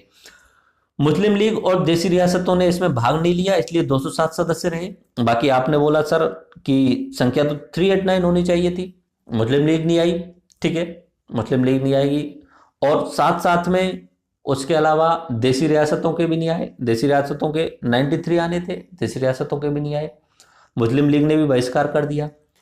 और कुछ एक ऐसे हो सकता है कि कुछ बाहर होंगे, कुछ अपने वहां पे जैसे प्रस्तुत नहीं होंगे, पहुंच नहीं पाए होंगे, इस तरीके से। तो कुल मिला के 207 सदस्य ने पहली बैठक में भाग लिया था। अगर जैसे घटा के देखें 389, इसमें से मैं मान लूं कि 93 नहीं आए, ठीक है, तो वो तो 296 हुआ। अब इस 296 में से 73 मुस्लिम लीग के थे। कितने थे मुस्लिम लीग के? कुल मिला के 73 थे। इनको भी हटा ले। कांग्रेस के तो 208 थे ही, और निर्दलीय थे 15। तो कांग्रेस के तो आने चाहिए थे सारे के सारे, निर्दलीय भी आने चाहिए थे, जबकि हम कितने पहुंचा रहे हैं यहाँ पे 207। तो जरूरी नहीं है सारे के सारे। आज के समय पे आप जैसे देखते होंगे संसद की जैसे बैठक हो रही है तो सभी सांसद नहीं पहुंचते हैं। पूरा सांसद आपको देखते होंगे वीडियो में, अगर देखेंगे तो खाली मिलता है। कभी कभी जरूरी कोई सत्र होता है, जरूरी कोई बैठक होती है, तब वहां पे पहुंच जाते हैं लोग, जब पार्टियां व्हिप जारी कर देती हैं, अन्यथा पूरा संसद खाली रहता है। तो ऐसे ही पहली जो बैठक थी उसमें 207 सदस्य आए थे। उसका कारण, सबसे बड़ा कारण तो मुस्लिम लीग नहीं आई, और दूसरा कारण देसी रियासत नहीं आए।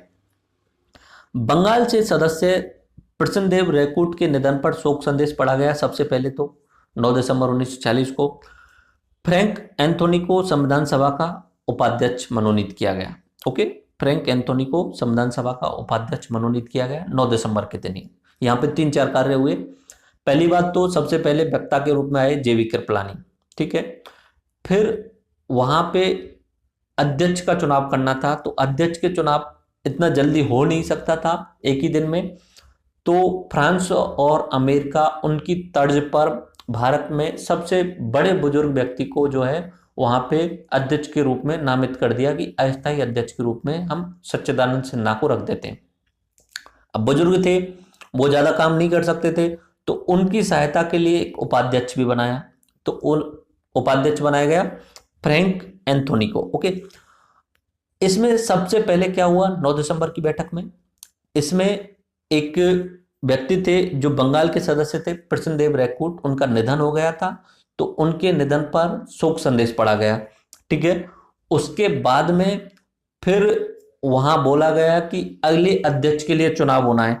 तो यहां पे 10 दिसंबर 1946 को अगले अध्यक्ष का चुनाव हुआ, स्थायी अध्यक्ष का, और जिसका रिजल्ट निकल के आया अगले दिन 11 दिसंबर को। आई बात समझ में? 9 दिसंबर को बोला है कि हम कल यानी 10 दिसंबर को चुनाव करेंगे, ठीक है। 10 दिसंबर को चुनाव होते हैं। 10 दिसंबर को चुनाव के बाद में 11 दिसंबर को रिजल्ट निकल के आता है, जिसमें डॉक्टर राजेंद्र प्रसाद जो है वो स्थायी अध्यक्ष चुन लिए जाते हैं। डॉक्टर राजेंद्र प्रसाद को संविधान सभा का स्थायी अध्यक्ष चुन लिया जाता है। कब की बात है? 11 दिसंबर की। ओके, डॉक्टर राजेंद्र प्रसाद की अध्यक्षता में एक नियम समिति बनाई जाती है। इस नियम समिति का टोटल 15 सदस्य होते हैं। इसका काम क्या है? संविधान सभा की कार्यवाही को संचालित करने हेतु नियम बनाना, ठीक है। इसमें एकमात्र महिला होती है जी दुर्गाबाई। आगे बात समझ में? तो 11 दिसंबर को हो रही है सारी घटनाएं, और उसी दिन एच.सी. मुखर्जी को स्थायी उपाध्यक्ष के रूप में चुन लिया जाता है, ठीक है। फ्रैंक एंथोनी जो थे अस्थायी उपाध्यक्ष के रूप में थे। यहां पे एच.सी. मुखर्जी को संविधान सभा का स्थायी उपाध्यक्ष के रूप में चुन लिया जाता है हरेंद्र कुमार, ठीक है। और सर बी.एन. राव को 11 दिसंबर के दिन ही संवैधानिक सलाहकार नियुक्त कर दिया जाता है। अब देखो 11 दिसंबर 1940 यहां पे सर बी.एन. राव इनको संवैधानिक सलाहकार नियुक्त कर दिया जाता है। और जो ड्राफ्टिंग कमेटी बनती है, ड्राफ्टिंग कमेटी से पहले ड्राफ्ट बनाने का काम जो करते हैं वो सर बी.एन. राव करते हैं। ये बहुत सारे देशों में जाते हैं, वहाँ के पहले से ही ये अपने आप में एक पूर्ण रूपेण संविधान वेत्ता थे। बहुत सारे देशों के संविधान का इन्हें ज्ञान था।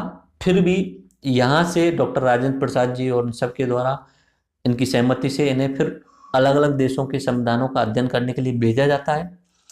तो अलग अलग देशों के संविधान का ये अध्ययन करते हैं और एक ड्राफ्ट बनाते हैं, ठीक है।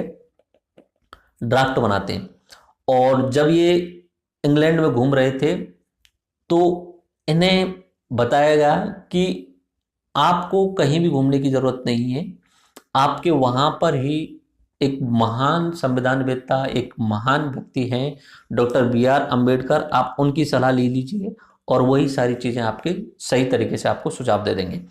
तो ये इन्होंने बी.एन. राव ने राजेंद्र प्रसाद को, जवाहरलाल नेहरू जी को बताया कि ऐसा हमें बी.आर. अम्बेडकर को भी ड्राफ्टिंग कमेटी का अध्यक्ष बनाना चाहिए। तो ड्राफ्टिंग कमेटी जब बनी तो उसका अध्यक्ष के रूप में डॉक्टर बी.आर. अम्बेडकर को लिया गया। देखो संविधान बनने की पूरी प्रोसेस समझ लो एक बार दोबारा से। एक तो 1935 का एक्ट जो है वो काम करेगा संविधान के रूप में ही, ठीक है। 1935 में सारी चीजें, भाई ऐसा तो है नहीं कि बिल्कुल नया संविधान बनाएंगे, पुरानी सब चीजों को हटा देंगे। 1935 वाले संविधान में से लेंगे बहुत सारी चीजें, ठीक है। अब बी एन राव को काम दिया गया कि तुम जहां जहां पे संविधान है अलग अलग देशों में, उनमें से जितनी भी अच्छी चीज है उन सब अच्छी चीजों को लेके कॉपी पेस्ट करो, अपने पास में लेके आओ और उन्हें डायरेक्ट हमें बताओ, ठीक है। तो पूरा एक जो रूपरेखा होती है या कच्चा चिट्ठा होता है वो तैयार किया किसने? सर बी एन राव ने, बेनेगल नरसिंह राव ने। ये सबसे बड़ा काम किसने किया है? बेनेगल नरसिंह राव ने। अब जो ड्राफ्टिंग कमिटी बनती है, प्रारूप समिति बनती है, उसका काम क्या होता है? उसका काम ये होता है इन्होंने जो प्रारूप बनाया है इस प्रारूप पे चर्चा करना, और चर्चा करने के बाद इसमें से थोड़ा बहुत कटपिट करना, फिर उसके बाद में फिर इसे संसद में प्रस्तुत करना। जैसे इन्होंने प्रारूप में मूल अधिकारों के बारे में सारी चीजें लिख दी, ठीक है। सारी चीजें पहले किसने लिख दी? बी एन राव ने लिख दी। अब उसके बाद में ड्राफ्टिंग कमेटी के पास में आते हैं, जिसमें कुल मिला के 7 सदस्य थे, ठीक है। तो ड्राफ्टिंग कमेटी के पास में आती है यही प्रारूप मूल अधिकारों का। इसमें से कुछ एक चीजें हो सकता है पॉजिटिव होंगी, कुछ एक चीजें नेगेटिव होंगी। इन नेगेटिव चीजों को निकाल देना है, इन पॉजिटिव चीजों को रखते हुए मूल अधिकार पारित करना है एक तरीके से। अब यहां से मूल अधिकार को संसद में रखना है। अब इस संसद में बहस होने वाली है हर मूल अधिकार पे, हर अनुच्छेद पे, एक एक पॉइंट पे बहस होने वाली है। तो सबसे लास्ट में कहां पे पहुंचने? संसद में। और वो संसद उसे पारित करेगा, तब जाके वो अनुच्छेद के रूप में शामिल होगा। तो 3 प्रोसेस में निकल के आ रहा है। सर बेनेगल नरसिंह राव पूरा कच्चा चिट्ठा बनाएंगे, उसमें से फिर फिल्टर होकर के डॉक्टर बी आर अंबेडकर के पास में एक तरीके से आ रहा है। B R Ambedkar positive negative उसमें शामिल कर रहे हैं, नेगेटिव को हटा रहे हैं।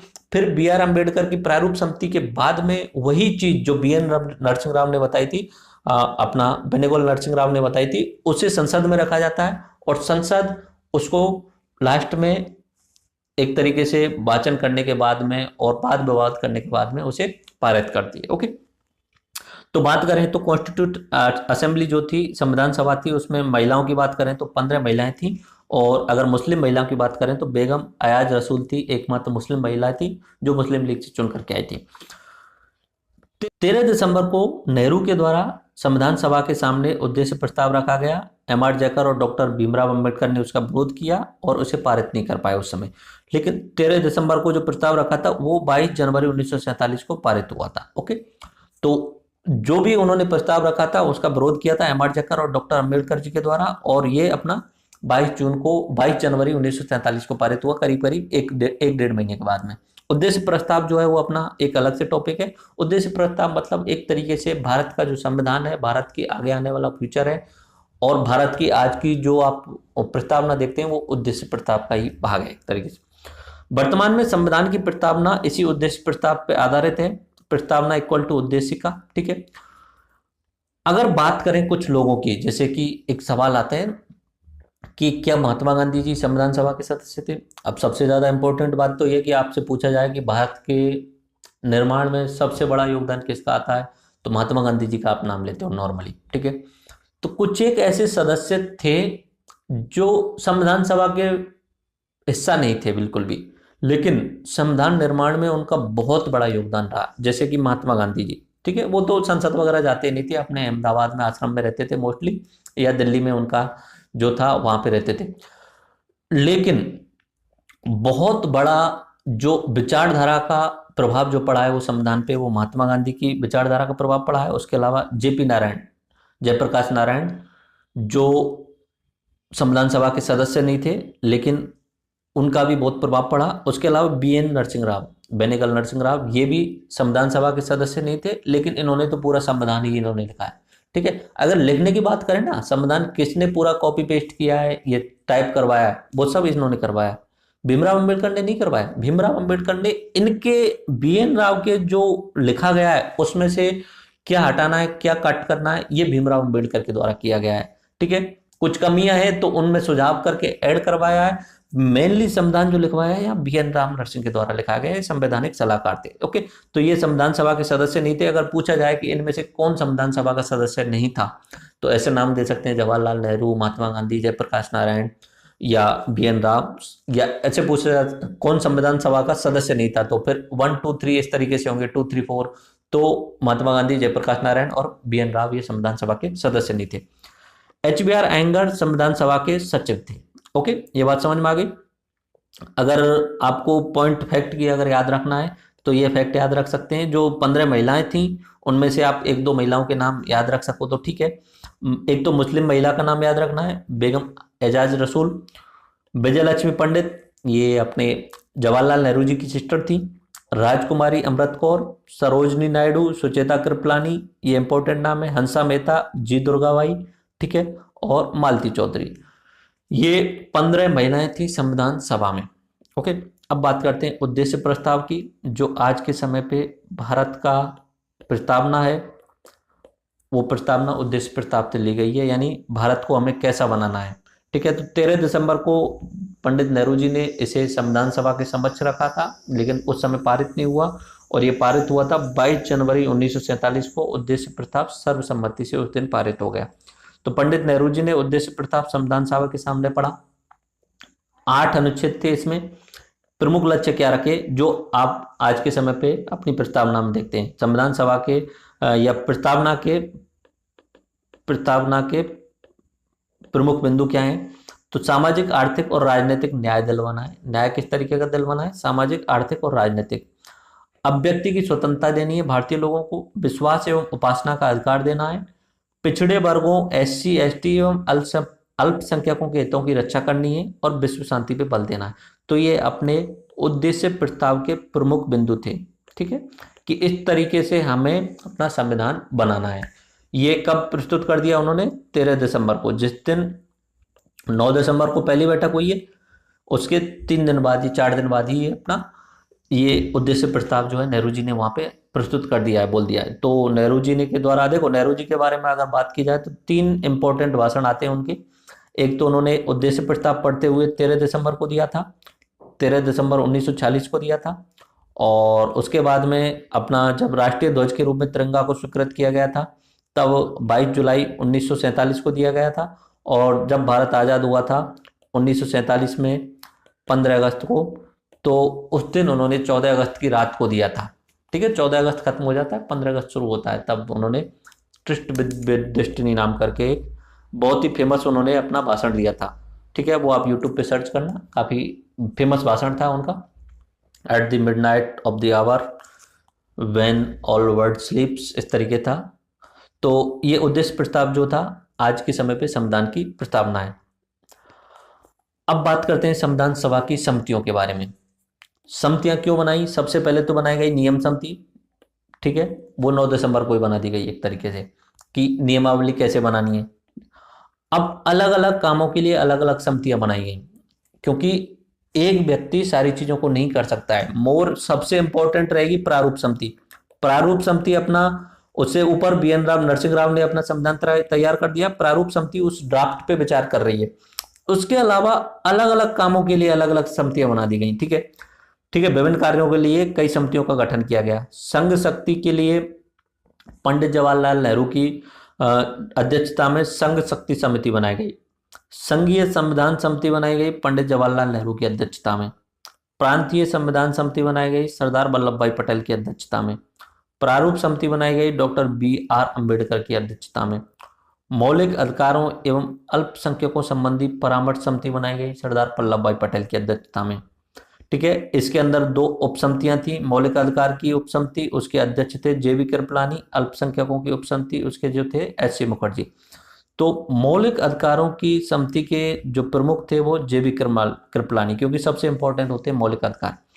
प्रक्रिया एवं नियम समिति डॉक्टर राजेंद्र प्रसाद की अध्यक्षता में। राज्यों के लिए समिति पंडित जवाहरलाल नेहरू की अध्यक्षता में। संचालन समिति डॉक्टर राजेंद्र प्रसाद की अध्यक्षता में।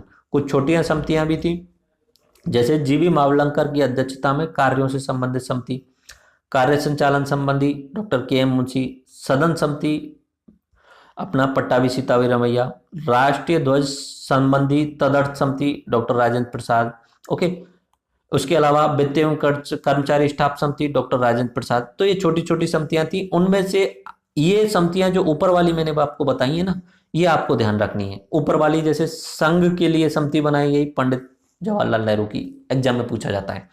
राज्य के लिए सरदार वल्लभ भाई पटेल की। ठीक है, प्रारूप समिति के अध्यक्ष डॉक्टर भीमराव अंबेडकर। मौलिक अधिकारों के लिए JB कृपलानी। ठीक है, और अल्पसंख्यकों के लिए SC मुखर्जी, लेकिन इनके ऊपर, दोनों के ऊपर जो थे सरदार वल्लभ भाई पटेल। ठीक है, प्रक्रिया नियम के लिए डॉक्टर राजेंद्र प्रसाद की अध्यक्षता। संचालन समिति डॉक्टर राजेंद्र प्रसाद की अध्यक्षता में। ओके, तो ये समितियों के अध्यक्षों के नाम आपको याद रखने पड़ेंगे। ओके, ऑब्जेक्टिव टाइप के लिए प्रारूप समिति सबसे इंपॉर्टेंट है। 29 अगस्त 1947 को प्रारूप समिति का गठन किया गया। ठीक है, अब देखो 9 दिसंबर 1946 पहली बैठक हो रही है, उसके काफी समय बाद 29 अगस्त 1947 करीब करीब 10 महीने के आसपास में, 10-11 महीने के आसपास में, तो इतना गैप के बाद में प्रारूप समिति बनती है। उससे पहले BN राव जो है वो पहले ही शुरुआत में संवैधानिक सलाहकार बना दिए जाते हैं और वो अपना ड्राफ्ट तैयार कर लेते हैं। तो प्रारूप समिति बनाई जाती है। इसका कार्य क्या है? BN नरसिंह राव द्वारा तैयार किए गए प्रारूप पर विचार करना था। इसमें कुल मिला के 7 सदस्य थे, डॉक्टर BR अम्बेडकर और उनके अलावा 6 सदस्य। ठीक है, एक तो BR अम्बेडकर जी और उनके अलावा 6 सदस्य थे। अब इसमें से सवाल पूछे जाने की संभावना काफी रहती है। ओके, तो यह ध्यान रखना है। BR अम्बेडकर ये अध्यक्ष थे। एक सवाल ऐसे पूछा जाता है, BR अम्बेडकर जी कहाँ से चुन करके आए थे?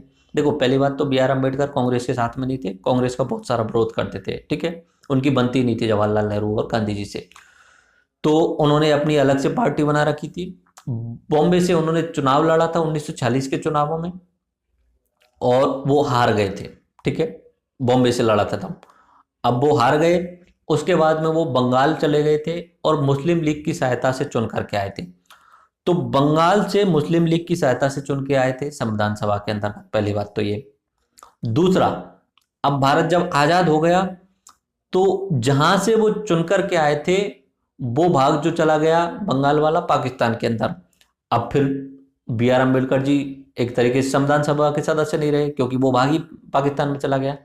तो फिर अपने राजेंद्र प्रसाद की सलाह पे पंडित जवाहरलाल नेहरू के द्वारा उन्हें बॉम्बे से कांग्रेस की सहायता से संविधान सभा में शामिल कराया गया और उसको संविधान सभा में शामिल करने के लिए MR जयकर को अपना वहां पे पद छोड़ना पड़ा था। उनकी जगह पे यहाँ पे डॉक्टर BR अम्बेडकर को संविधान सभा में शामिल कराया गया।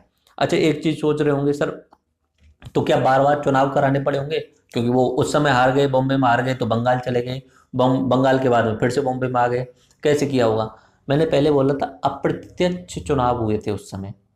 MLA थे, MLA को चुनना था। अगर कोई व्यक्ति खाली हो जाएगा, जैसे आज के समय पे राज्यसभा का कोई सदस्य खाली हो जाता है, छोड़ देता है अपना पद, तो उसके स्थान पे दूसरा सदस्य आ जाएगा। चुनाव कराने की जड़ भाई जनता के बीच में चुनाव थोड़ी कराना है। MLA होंगे, प्रांतीय जो होंगे वही चुनाव करेंगे।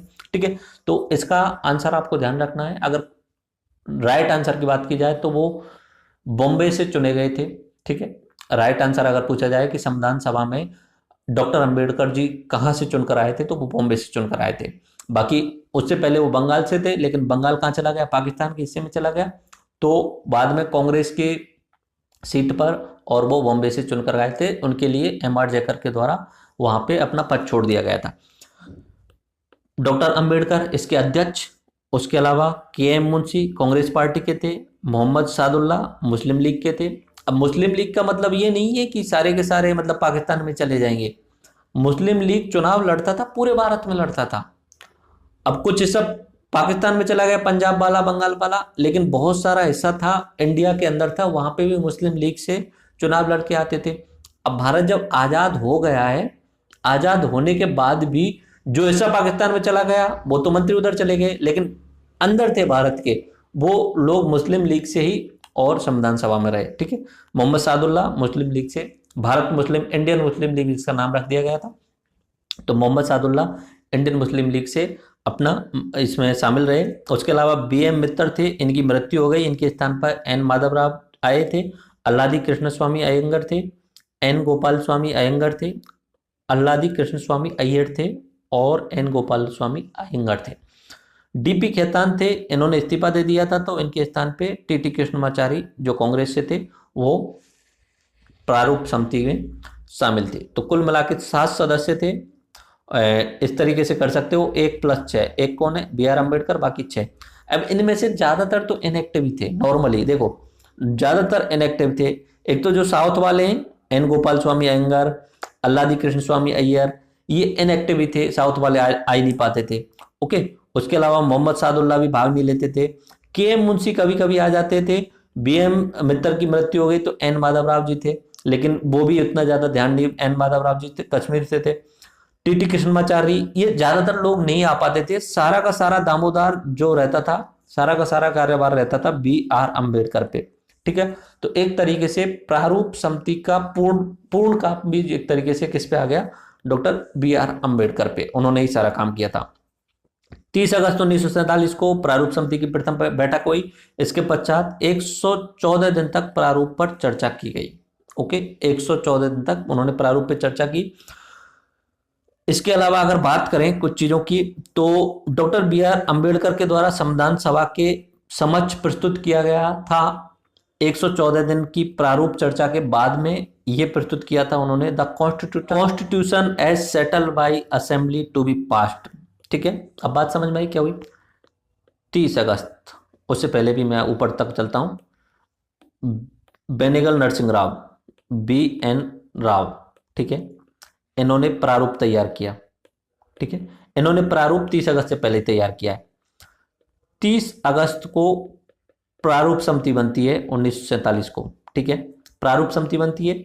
ये प्रारूप समिति की पहली बैठक होती है 30 अगस्त को ही दिन, और इसमें कुल मिला के 7 सदस्य थे डॉक्टर बी आर अम्बेडकर सहित। ये 114 दिन तक आपस में चर्चा करते हैं। अब चर्चा तो 3-4 लोग ही करते थे, ज्यादातर शामिल नहीं हो पाते थे। ठीक है, तो ये 114 दिन तक आपस में चर्चा करते हैं, तो फिर ये फाइनल ड्राफ्ट निकाल देते हैं अपना। ठीक है, और उस फाइनल ड्राफ्ट का नाम क्या रख देते हैं अम्बेडकर जी, ये नाम रख देते हैं, the constitution as settled by assembly to be passed. ये अम्बेडकर जी नाम रखते हैं और उसे किसके सामने प्रस्तुत कर देते हैं, संविधान सभा के समक्ष। ठीक है, 114 दिन बाद में। ठीक है, तो 26 नवंबर 1949 को इसे पारित किया जाता है। ये बात चल रही है 30 अगस्त 1947। इसमें 114 दिन का मतलब ये मान लेता हूं, अनुमान से मान लेता हूं, फिक्स नहीं मान रहा हूं, 4 महीने जोड़ देता हूं। ठीक है, तो 4 महीने अगर जोड़ें तो अगस्त के बाद में अक्टूबर, नवंबर, दिसंबर, जनवरी, मान लेते हैं फरवरी 1948 में इन्होंने ये जो है वो संविधान सभा के समक्ष रख दिया। फरवरी 1948 से लेके और 26 नवंबर 1949 तक, करीब करीब 1.5 साल तक ये जो यहाँ पे इन्होंने प्रस्तुत किया है, इसके हर अनुच्छेद पे चर्चा चली है 1.5 साल तक। वहां पे वाद विवाद हुआ है यहाँ पे 1948 से लेके और 26 नवंबर 1949 तक। जब 26 नवंबर 1949 तक सारे बिंदुओं पर, सारे एस्पेक्ट, सारे अनुच्छेद, उप अनुच्छेद, क्लॉज, सब क्लॉज, सब पे जब चर्चा हो गई है, तो 26 नवंबर 1949 को इसे स्वीकृत कर दिया गया है, स्वीकृत कर दिया है, एडॉप्ट कर दिया गया है। ओके, और साथ साथ में इसके कुल मिला के 15 अनुच्छेदों को उसी दिन लागू कर दिया जाता है, 16 अनुच्छेदों को उसी दिन लागू कर दिया जाता है 26 नवंबर 1949 को। आगे बात समझ में आपकी। ठीक है, और जिस दिन ये 26 नवंबर 19 को कंप्लीट पारित होता है, उसी दिन आज के समय पे हम 26 नवंबर को क्या मानते हैं, संविधान दिवस के रूप में मानते हैं। इसमें प्रस्तावना थी, 22 भाग थे, 395 अनुच्छेद थे और 8 अनुसूचियां थी जब पहली बार संविधान कंप्लीट हुआ। Okay, doctor B R Ambedkar को संविधान का पिता कहा जाता है इसलिए क्योंकि सबसे ज्यादा उन्होंने मेहनत की है। ये ड्राफ्ट जो है उसकी फाइनल कटिंग जो की है उन्होंने बी आर अम्बेडकर जी ने की है। तो father of the Indian constitution किसे माना जाता है, बी आर अम्बेडकर को। तो यहाँ पे 26 नवंबर को इसे स्वीकृत कर लिया है। फिर 26 जनवरी 1950 को इसे क्या किया है, लागू किया गया है। ठीक है, 16 अनुच्छेद पहले भी लागू हो चुके थे, लेकिन 395 अनुच्छेद थे कुल मिला के, तो बाकी अनुच्छेदों को 26 जनवरी को लागू किया गया है। उस दिन से भारत का संविधान लागू माना जाता है और भारत जो होता है वो रिपब्लिक बन जाता है। उससे पहले जो चल रहा था उसमें क्या था, भारत रिपब्लिक नहीं था, डोमिनियन स्टेटस था, अधिशासी था, कहीं ना कहीं अंग्रेजों के अधीन था। ठीक है, और 26 जनवरी 1950 को भारत पूर्ण रूपेण गणतंत्र बन जाता है, जनता का तंत्र बन जाता है और भारत का राष्ट्रपति जो है वो डॉक्टर राजेंद्र प्रसाद जी बन जाते हैं। ठीक है, तो ये इस तरीके से आपका ये प्रारूप समिति होती है। अगर कुछ और फैक्ट्स की बात करें तो बी आर अम्बेडकर द्वारा संविधान का प्रारूप, अगर कुछ और फैक्ट की बात करें तो बी एन राव के द्वारा संविधान का प्रारूप तैयार किया गया था, बहुत बार बता दिया।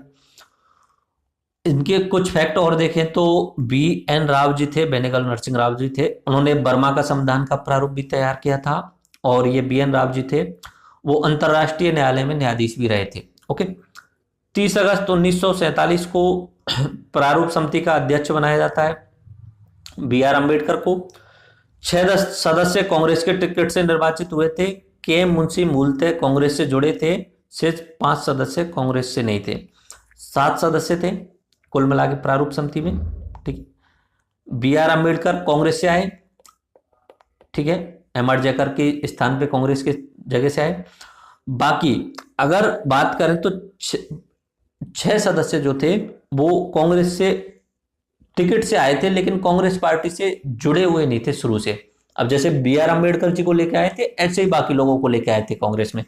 तो KM मुंशी जो थे अकेले मूलतः कांग्रेस से थे, बट नॉर्मली अगर पूछा जाता है कि प्रारूप समिति में कितने सदस्य जो थे वो कांग्रेस से थे, तो 6 सदस्य थे। N गोपालस्वामी जम्मू कश्मीर के PM रह चुके थे, इसलिए अनुच्छेद 370, और जब संविधान बन रहा था तब इसे 306A अनुच्छेद बोला जाता था, पर सभी प्रश्नों के जवाब N गोपालस्वामी ने दिए थे। संविधान सभा में 2 उपाध्यक्ष थे, हरेंद्र कुमार HC बनर्जी अंग्रेज भारत के, और BT कृष्णाचारी देसी भारत के थे, जो जयपुर राजस्थान से थे। ओके, ये बात सारी समझ में आ गई। अब बात करते हैं संविधान सभा के विकास के चरणों के बारे में। वैसे तो सारी चीजें मैंने आपको क्लियर कर दी क्रोनोलॉजी के बारे में। संविधान में सभा में कितना समय लगा? 2 वर्ष 11 माह 18 दिन। आप खुद अनुमान लगा लेना 9 दिसंबर से लेके, और आप अनुमान लगा लेना 26 नवंबर तक का अनुमान लगाना, क्योंकि 26 नवंबर तक का हो जाता है। 9 दिसंबर 1940 से लेके 26 नवंबर 1949 तक का, इस समय तक अनुमान लगा लेना। तो 2 साल 11 महीने और 18 दिन का टाइम इसमें लगाए। 3 चरणों में हुआ एक तरीके से देखें तो। 6 दिसंबर से 1940 से लेके भारत आजाद हुआ उस समय तक, ठीक है। इस समय उद्देश्य प्रस्ताव पारित हो चुका था और कैबिनेट मिशन के तहत कार्य हो रहा था प्रथम चरण में। फिर 15 अगस्त से लेके 26 नवंबर 1949 तक जो था प्रभुत्व संपन्न संस्था के रूप में कार्य कर रहा था, और प्रारूप का वाचन एवं विचार विमर्श हुआ। ये अपनी आज़ादी के बाद का है। 26 नवंबर को एक तरीके से स्वीकृत कर लिया गया। उसके बाद में अस्थायी संसद के रूप में कार्य करते हुए संविधान सभा का तीसरा चरण गुजरा, ठीक है। ओरिजिनली अगर बात करें सबसे ज़्यादा वाद विवाद की, तो वो अपने 30 अगस्त को तो उन्होंने प्रारूप समिति बनाई थी। फरवरी 1948 से लेके 26 नवंबर 1949 तक सबसे ज़्यादा वाद विवाद हुए थे। देखो, संविधान करके एक सीरीज आई थी, वेब सीरीज आई थी राज्यसभा टीवी के द्वारा, जो यूट्यूब पे भी मिल जाएगी। और अगर आपने अपना RSIS वाला जो कोर्स किया है तो उसमें डॉक्यूमेंट्रीज नाम के एक फोल्डर है, उसमें सब फोल्डर बना हुआ है संविधान करके। तो जो 10 उसमें एपिसोड थे वो उन संविधान सभा के अंतर्गत जो भी वाद विवाद हुए थे उन सबको उसमें शामिल किया है। तो आप उन्हें जरूर देख लेना, संविधान का निर्माण कैसे हुआ सारी चीज में। ओके, संविधान पर 3 वाचन हुए, 3 टाइम रीडिंग हुई। उसके बाद में अगर बात करें 26 नवंबर 1949 को संविधान सभा के कुल 11 अधिवेशन हो चुके थे 26 नवंबर 1949 तक, और 24 जनवरी को 12वां और अंतिम अधिवेशन हुआ था। तो ये भी सवाल पूछा जाता है कि संविधान सभा के कितने अधिवेशन हुए, तो संविधान सभा के कुल तो हुए 12, ठीक है। और 26 नवंबर तक जब संविधान स्वीकृत किया गया था तब तक 11 अधिवेशन हुए थे। और 12वें अधिवेशन में क्या क्या बातें कही गई कि इस समय 284 सदस्यों ने संविधान पर हस्ताक्षर किए। सबसे पहले जवाहरलाल नेहरू ने हस्ताक्षर किए और लास्ट में डॉक्टर राजेंद्र प्रसाद ने हस्ताक्षर किए। संविधान की 3 प्रतिलिपियों पर हस्ताक्षर किए गए, अलग अलग कॉपी थी, उन पर हस्ताक्षर किए। सदस्य हसरत मोहानी ने हस्ताक्षर नहीं किए। ओके, तो ये फैक्ट्स हैं जो आप ध्यान रखना है। अपना 24 जनवरी को अंतिम अधिवेशन हुआ था और 26 जनवरी को उसे लागू किया गया था। कुछ और फैक्ट अगर देखें तो 22 जुलाई 1947 को राष्ट्रीय ध्वज को स्वीकृत किया गया था, तिरंगा स्वीकृत किया गया था, इसलिए 22 जुलाई को क्या मनाया जाता है? झंडा दिवस मनाया जाता है। 14 सितंबर को हिंदी को राजभाषा के रूप में स्वीकृत किया गया था। राजभाषा है, ये राष्ट्रभाषा नहीं है, इस पर बहुत वाद विवाद चले थे, इसलिए राजभाषा के रूप में इसे हिंदी को स्वीकृत किया गया था। राष्ट्रभाषा का मतलब होता है सारे ऑफिशियल काम जिसमें होते हैं, और राजभाषा का मतलब होता है सम्मान देने के लिए एक राज्य की या पूरे देश की भाषा बोल देना। ठीक है, तो हिंदी राजभाषा है, ऑफिशियल काम हिंदी में करना अनिवार्य नहीं है। संविधान सभा के दो कार्य थे, संविधान निर्माण, और संविधान निर्माण के समय इसके अध्यक्ष होते थे डॉक्टर राजेंद्र प्रसाद, मैंने बताया आपको, और अंतरिम सरकार के रूप में कार्य करना और संसद के रूप में कार्य करना। जब ये संसद के रूप में होती थी तब डॉक्टर जीवी मावलंकर जो होते थे वो इसके अध्यक्ष होते थे। मैं ये पॉइंट भी आपको याद रखना है कि एक पॉइंट ये हो सकता है, लोकसभा के पहले स्पीकर या लोकसभा के पहले अध्यक्ष कौन थे, तो जीवी मावलंकर, यहां से आ रहा है ना ये, क्योंकि लोकसभा के रूप में कार्य कर रही है संसद के रूप में, तो उस समय इसके अध्यक्ष कौन से होते हैं, डॉक्टर जीवी मावलंकर। 17 नवंबर 1947 से अंतरिम संसद के रूप में इसने कार्य शुरू किया। ठीक है, अगर वो जो आप कंफ्यूजन हो गए होंगे कि अब आपने सर कभी 389 बताया, कभी 299 बताया, तो उन सारी चीजों को एक बार दोबारा से देख लीजिए। देखो, कैबिनेट मिशन ने बोला था कि हम हर 10 लाख पे एक सदस्य चुनेंगे अप्रत्यक्ष रूप से, तो कुल मिला के लंप सम में 389 सदस्य चुने जाने थे, ये कैबिनेट मिशन ने कहा था। ठीक है, उनमें से 93 जो चुने जाने थे वो अपने देशी रियासतों से चुने जाने थे, और 296 जो चुने जाने थे वो अपने ब्रिटिश भारत से चुने जाने थे। मुस्लिम लीग ने बहिष्कार कर दिया तो उनके 73 थे, और उसके अलावा कुछ और मुस्लिम लीग के सदस्य थे जो भारत के अंदर शामिल थे, वो आ गए थे। तो कुल मिला के मुस्लिम लीग के बहिष्कार करने पर जो बैठक हुई नॉर्मली उसमें 324 बैठने की संभावना थी, लेकिन 324 वाला आपको फैक्ट नहीं याद रखना है, एक तो आपको रखना है 389 वाला और 299 वाला। ठीक है, 15 अगस्त 1947 सदस्यों की बात में, और अगर प्रथम बैठक की बात करें तो 207 थे, और प्रथम सत्र की बात करें तो बढ़ते बढ़ते 211 तक पहुंच गए। तो आपको 207 सबसे न्यूनतम 9 दिसंबर के दिन थे।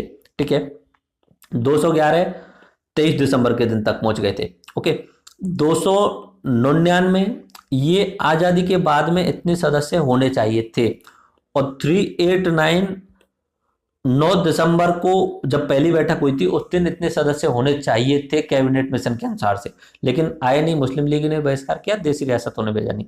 ये आपको मैंने बता दिया। संविधान सभा की सील थी, इस तरीके से संविधान सभा की बैठकें होती थी। ठीक है, ये जवाहरलाल नेहरू जी अपना भाषण पढ़ रहे हैं। ओके, यहाँ पे संविधान सभा के लोग बैठे हुए होते थे, ये आप पहचान रहे होंगे, तो सरदार वल्लभ भाई पटेल हैं। ठीक है, तो इस तरीके से वहाँ पे हर अनुच्छेद पे बहुत सारे वाद विवाद हुए। संविधान करके एपिसोड्स हैं राज्यसभा टीवी के एप्लीकेशन पे अवेलेबल हैं, जरूर देख लेना। ये संविधान सभा के सदस्यों का एक साथ में इमेज है। ओके, इस तरीके से मोस्ट चीजें आपको समझा दी। संविधान के लागू होना एक पॉइंट के रूप में क्रोनोलॉजी दोबारा से, कि 26 नवंबर 1949 को संविधान को अंगीकृत किया गया था, स्वीकृत किया गया था। इस समय 16 अनुच्छेद प्रभावी हो गए थे, संविधान आंशिक रूप से लागू हो गया था। 16 अनुच्छेद कौन से थे, 5वां, 6वां, 7वां। ठीक है, उसके बाद में 8वां और 9वां। मतलब शुरुआत में अपना एक तरीके से नागरिकता वाले जो अनुच्छेद थे वो थे, राष्ट्रपति वाला अनुच्छेद था, उसके अलावा 324, 366, 363, 379, 380, 388, 395, 391, 392, 393 और 394। इस तरीके से कुल मिला के जो थे 16 अनुच्छेद जो थे उस दिन लागू हो गए। और ये सब बात किस में लिखी गई थी, 394 में। 26 नवंबर को 394 जो अनुच्छेद में, उसमें ये बात लिखी गई है कि 26 नवंबर को हम 16 अनुच्छेदों को, एक्चुअली में उसमें लिखा है 15 अनुच्छेद और स्वयं, तो कुल मिला के 16 हो जाते हैं, 394 भी उसमें शामिल है। तो 26 नवंबर को 16 अनुच्छेद जो हुए थे लागू हो गए थे। 26 जनवरी को पूर्ण रूपेण लागू हो गया था। संविधान दिवस कब मनाया जाता है, 26 नवंबर को। तो मतलब 2015 में अपने डॉक्टर अंबेडकर जी के कुल मिला के 125 साल हो गए थे, तो उनके उस उपलक्ष्य में 26 नवंबर से हम जो है संविधान दिवस मनाने लग गए। ओके, तो 26 नवंबर को संविधान लागू स्वीकृत किया था, इसलिए संविधान दिवस मनाया जाता है। अंतर्राष्ट्रीय लोकतंत्र दिवस 15 सितंबर को मनाया जाता है। ठीक है, और भारतीय संविधान ब्रेन लिपि में बौद्ध एसोसिएशन फॉर द ब्लाइंड, इनके नासिक में एक एसोसिएशन है, और सावी फाउंडेशन के साथ मिलकर के संविधान को ब्रेन लिपि में प्रकाशित किया गया 25 नवंबर 2018 को। ठीक है, और ये सभी सदस्य इस पे हस्ताक्षर कर रहे हैं। ओके, ये सभी सदस्य इस पे हस्ताक्षर कर रहे हैं। तो ये हस्ताक्षर करने का काम कब हुआ है? 24 जनवरी 1950 को। ठीक है, और अब दोबारा से क्रोनोलॉजी देखिए एक बार से, ताकि आपको यादें हो जाएंगी सारी चीजें। बट उससे पहले मैं संविधान सभा की आलोचना के बारे में और अन्य महत्वपूर्ण पॉइंट्स के बारे में बोल देता हूँ। देखो, संविधान सभा पे बहुत सारा डिजाइन वर्क किया गया है। संविधान जो है अपना, उस पे बहुत सारी पेंटिंग की गई है चारों तरफ। जैसे इस तरीके से संविधान है, तो यहाँ पे पेंटिंग ही है, अलग अलग प्रकार की संविधान सभा में संविधान पे पेंटिंग की गई है। तो वो जो पेंटिंग की गई है नंदलाल बोस और उनकी टीम के द्वारा की गई है। 26 जनवरी 1950 को भारत के राष्ट्रपति बनते हैं डॉक्टर राजेंद्र प्रसाद, इसलिए गणतंत्र दिवस मनाया जाता है। 26 नवंबर 1949 को संविधान को अधिनियमित होने की तिथि का उल्लेख प्रस्ताव में है, और अनुच्छेद 394 में यह लिखा गया है कि 16 अनुच्छेदों को छोड़कर शेष संविधान 26 जनवरी 1950 को लागू होगा। संविधान का शीर्षक क्या है? अगर पूछा जाए कि भारत के संविधान का टाइटल क्या है, तो द कॉन्स्टिट्यूशन ऑफ इंडिया या भारत का संविधान। जैसे कोई किताब होती है तो किताब का नाम क्या है, तो संविधान की किताब का नाम क्या है? संविधान की किताब का नाम है भारत का संविधान।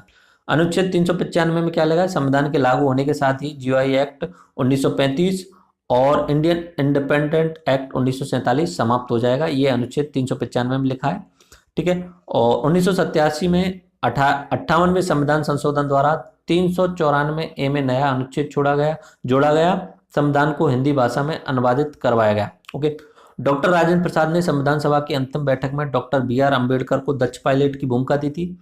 के.वी. राव संविधान सभा का जनक और जननी किसे बताया? Doctor B R. अम्बेडकर को। के.वी. राव के पॉइंट है कि संविधान सभा का जनक और जननी कौन है? Doctor B R. अम्बेडकर। दक्ष पायलट किसने बोला? डॉक्टर राजेंद्र प्रसाद ने। किसको बोला? बी.आर. अम्बेडकर को। Okay, B R. अम्बेडकर अपना हिस्ट्री में एक अलग अच्छे तरीके से लेंगे, संविधान सभा में इतना लंबा डिटेल में नहीं लेंगे। इनका जन्म जो होता है 14 अप्रैल 1981 को होता है। ठीक है, तो 1981 है, इसलिए 2015 में इनके 125 साल हो जाते हैं। ठीक है, तो इसीलिए अपना उस दिन से संविधान दिवस मनाया जाना शुरू किया है 26 नवंबर से। 9 दिसंबर 1956 को इनका निधन होता है।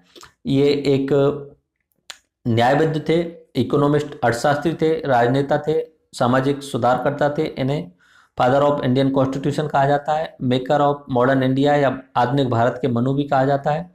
इनकी अलग अलग पुस्तकें थी, untouchable, thoughts on Pakistan, riddles of Hinduism, Gandhi व कांग्रेस ने अस्तित्वों के लिए क्या किया, ये अलग अलग पुस्तकें थी। ये जो हम जो है अम्बेडकर के रिगार्डिंग कभी एक पूरा टॉपिक बनाएंगे, उसी में बात करेंगे। ठीक है, भारतीय संविधान में पहला संशोधन 1951 में हुआ था, जबकि 13 मई 1952 को पहली बैठक हुई थी। तो ऐसा कैसे हो गया कि पहला संशोधन जो हो गया 1951 में हो गया? तो मैंने पहले काफी बार बता दिया कि जब तक चुनाव नहीं होंगे, जब तक चुनी हुई संसद नहीं आएगी, उससे पहले जो 1940 के चुनाव हुए हैं उनके तहत जो चल रहा है वो संसद के रूप में कार्य करेगी, क्योंकि संविधान सभा ने ही संसद के रूप में कार्य किया था और उन्होंने पहला संशोधन कर लिया 1951 में ही। ओके, तो ये बी.आर. अम्बेडकर जी के इमेज हैं।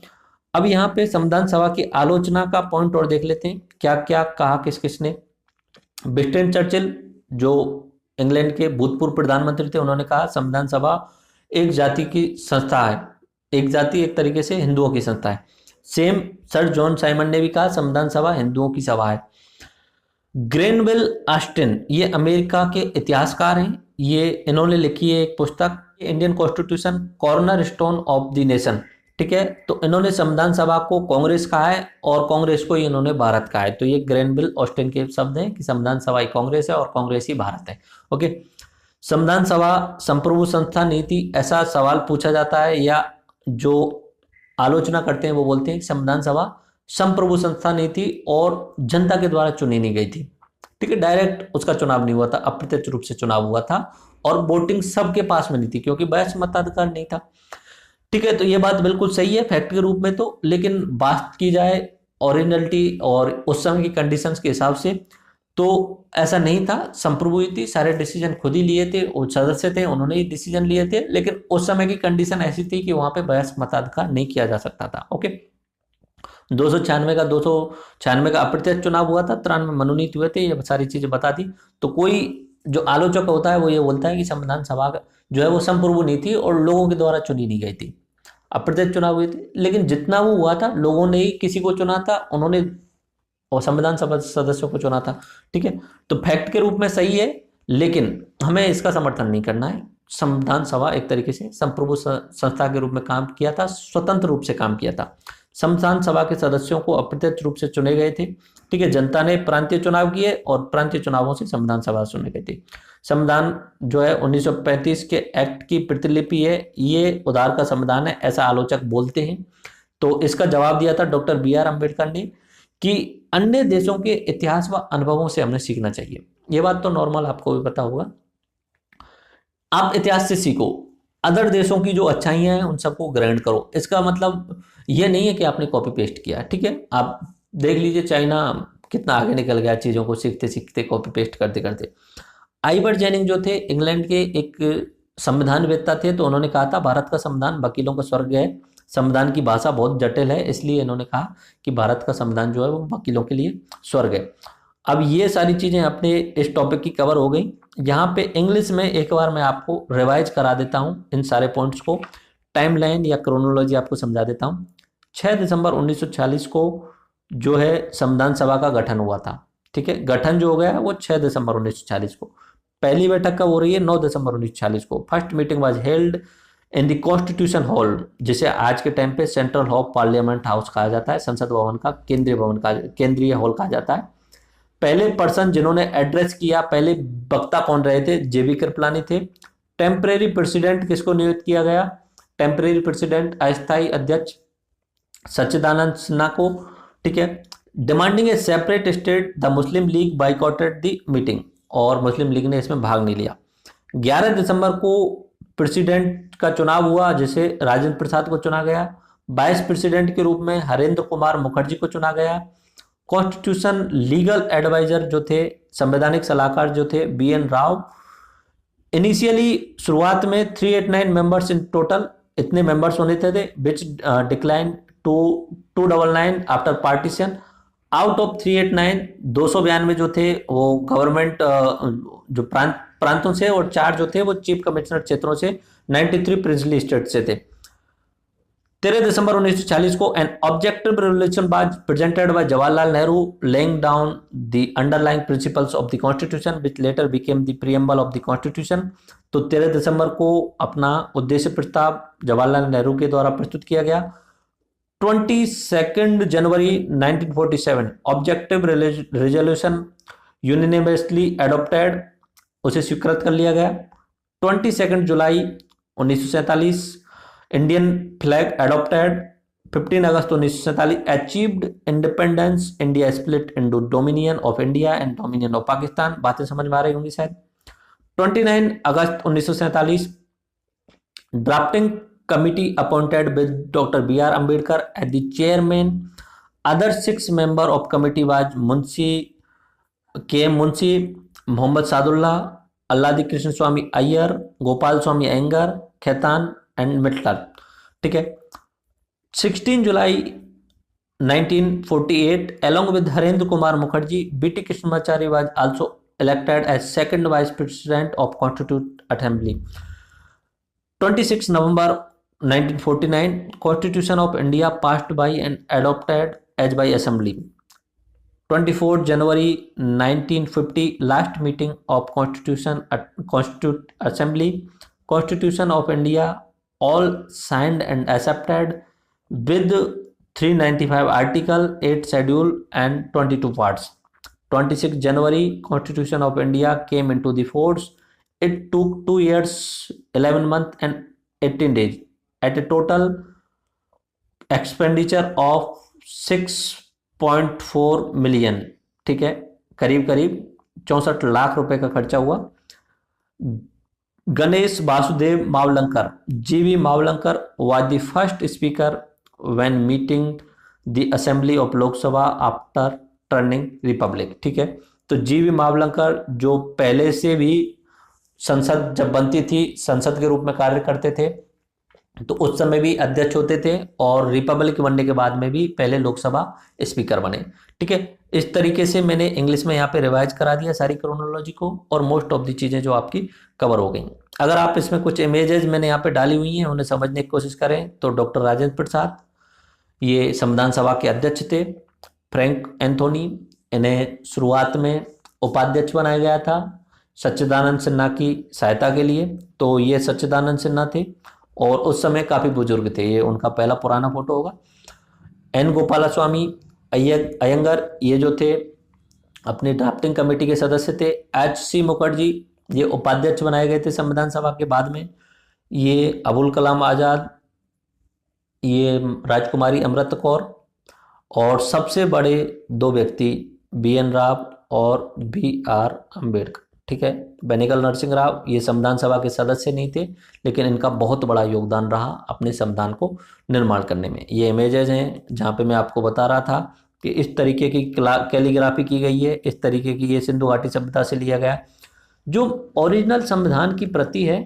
ठीक है, और वो पहली बात तो इंग्लिश में लिखी गई थी, क्लियरली ये बात समझ लेना, पूरा का पूरा इंग्लिश में लिखा गया है। ओके, हिंदी का तो उसे मैंने बताया ना, राजीव गांधी की सरकार के टाइम पे उसे अनुवादित बाद में कराया गया। ओके, तो ओरिजिनल संविधान जो था उसमें बहुत अच्छे तरीके से कैलीग्राफी की गई है। ये इस तरीके से आप देख रहे होंगे ना, ये पूरे की पूरी डिजाइनिंग की गई है, बहुत अच्छी तरीके से डिजाइनिंग की गई है।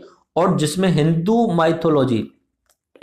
माइथोलॉजी को सारे पन्नों पे कहीं ना कहीं राम कृष्ण और जितने भी भगवान हैं उन सबको इन पन्नों पे कहीं ना कहीं प्रदर्शित किया गया है।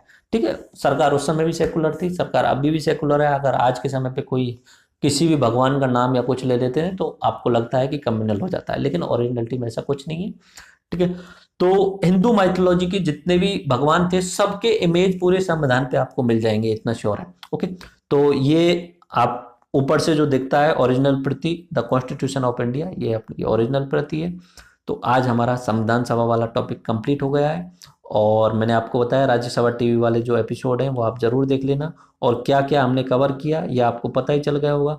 रिवाइज किया हमने, क्रिप्स मिशन देखा, बेवेल योजना, इनको भी रिवाइज किया, शिमला मिशन, ये सारे रिवाइज किए क्योंकि मैं पहले पढ़ा चुका था।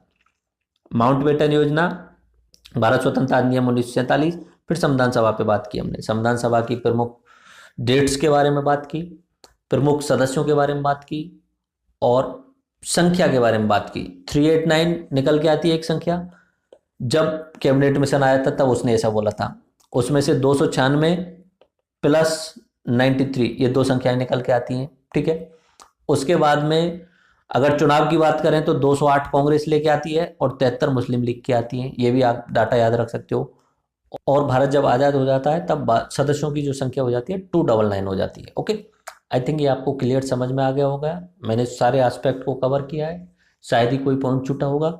और मैंने आपको बताया कि जब भी डिस्कशन वीडियो आएंगी तो संविधान सभा से रिलेटेड जितने भी सवाल होंगे वो उसमें डिस्कस किए जाएंगे, प्रीलिम्स लेवल के और मेंस लेवल के। तो आप डिस्कशन वीडियो जरूर देख लेना, और डिस्कशन वीडियोज आपको ओनली ऑन एप्लीकेशन पे मिलेंगी ताकि आप सारे कॉन्सेप्ट को और क्लियर कर पाएँ। राम राम सा, धन्यवाद, जय हिंद।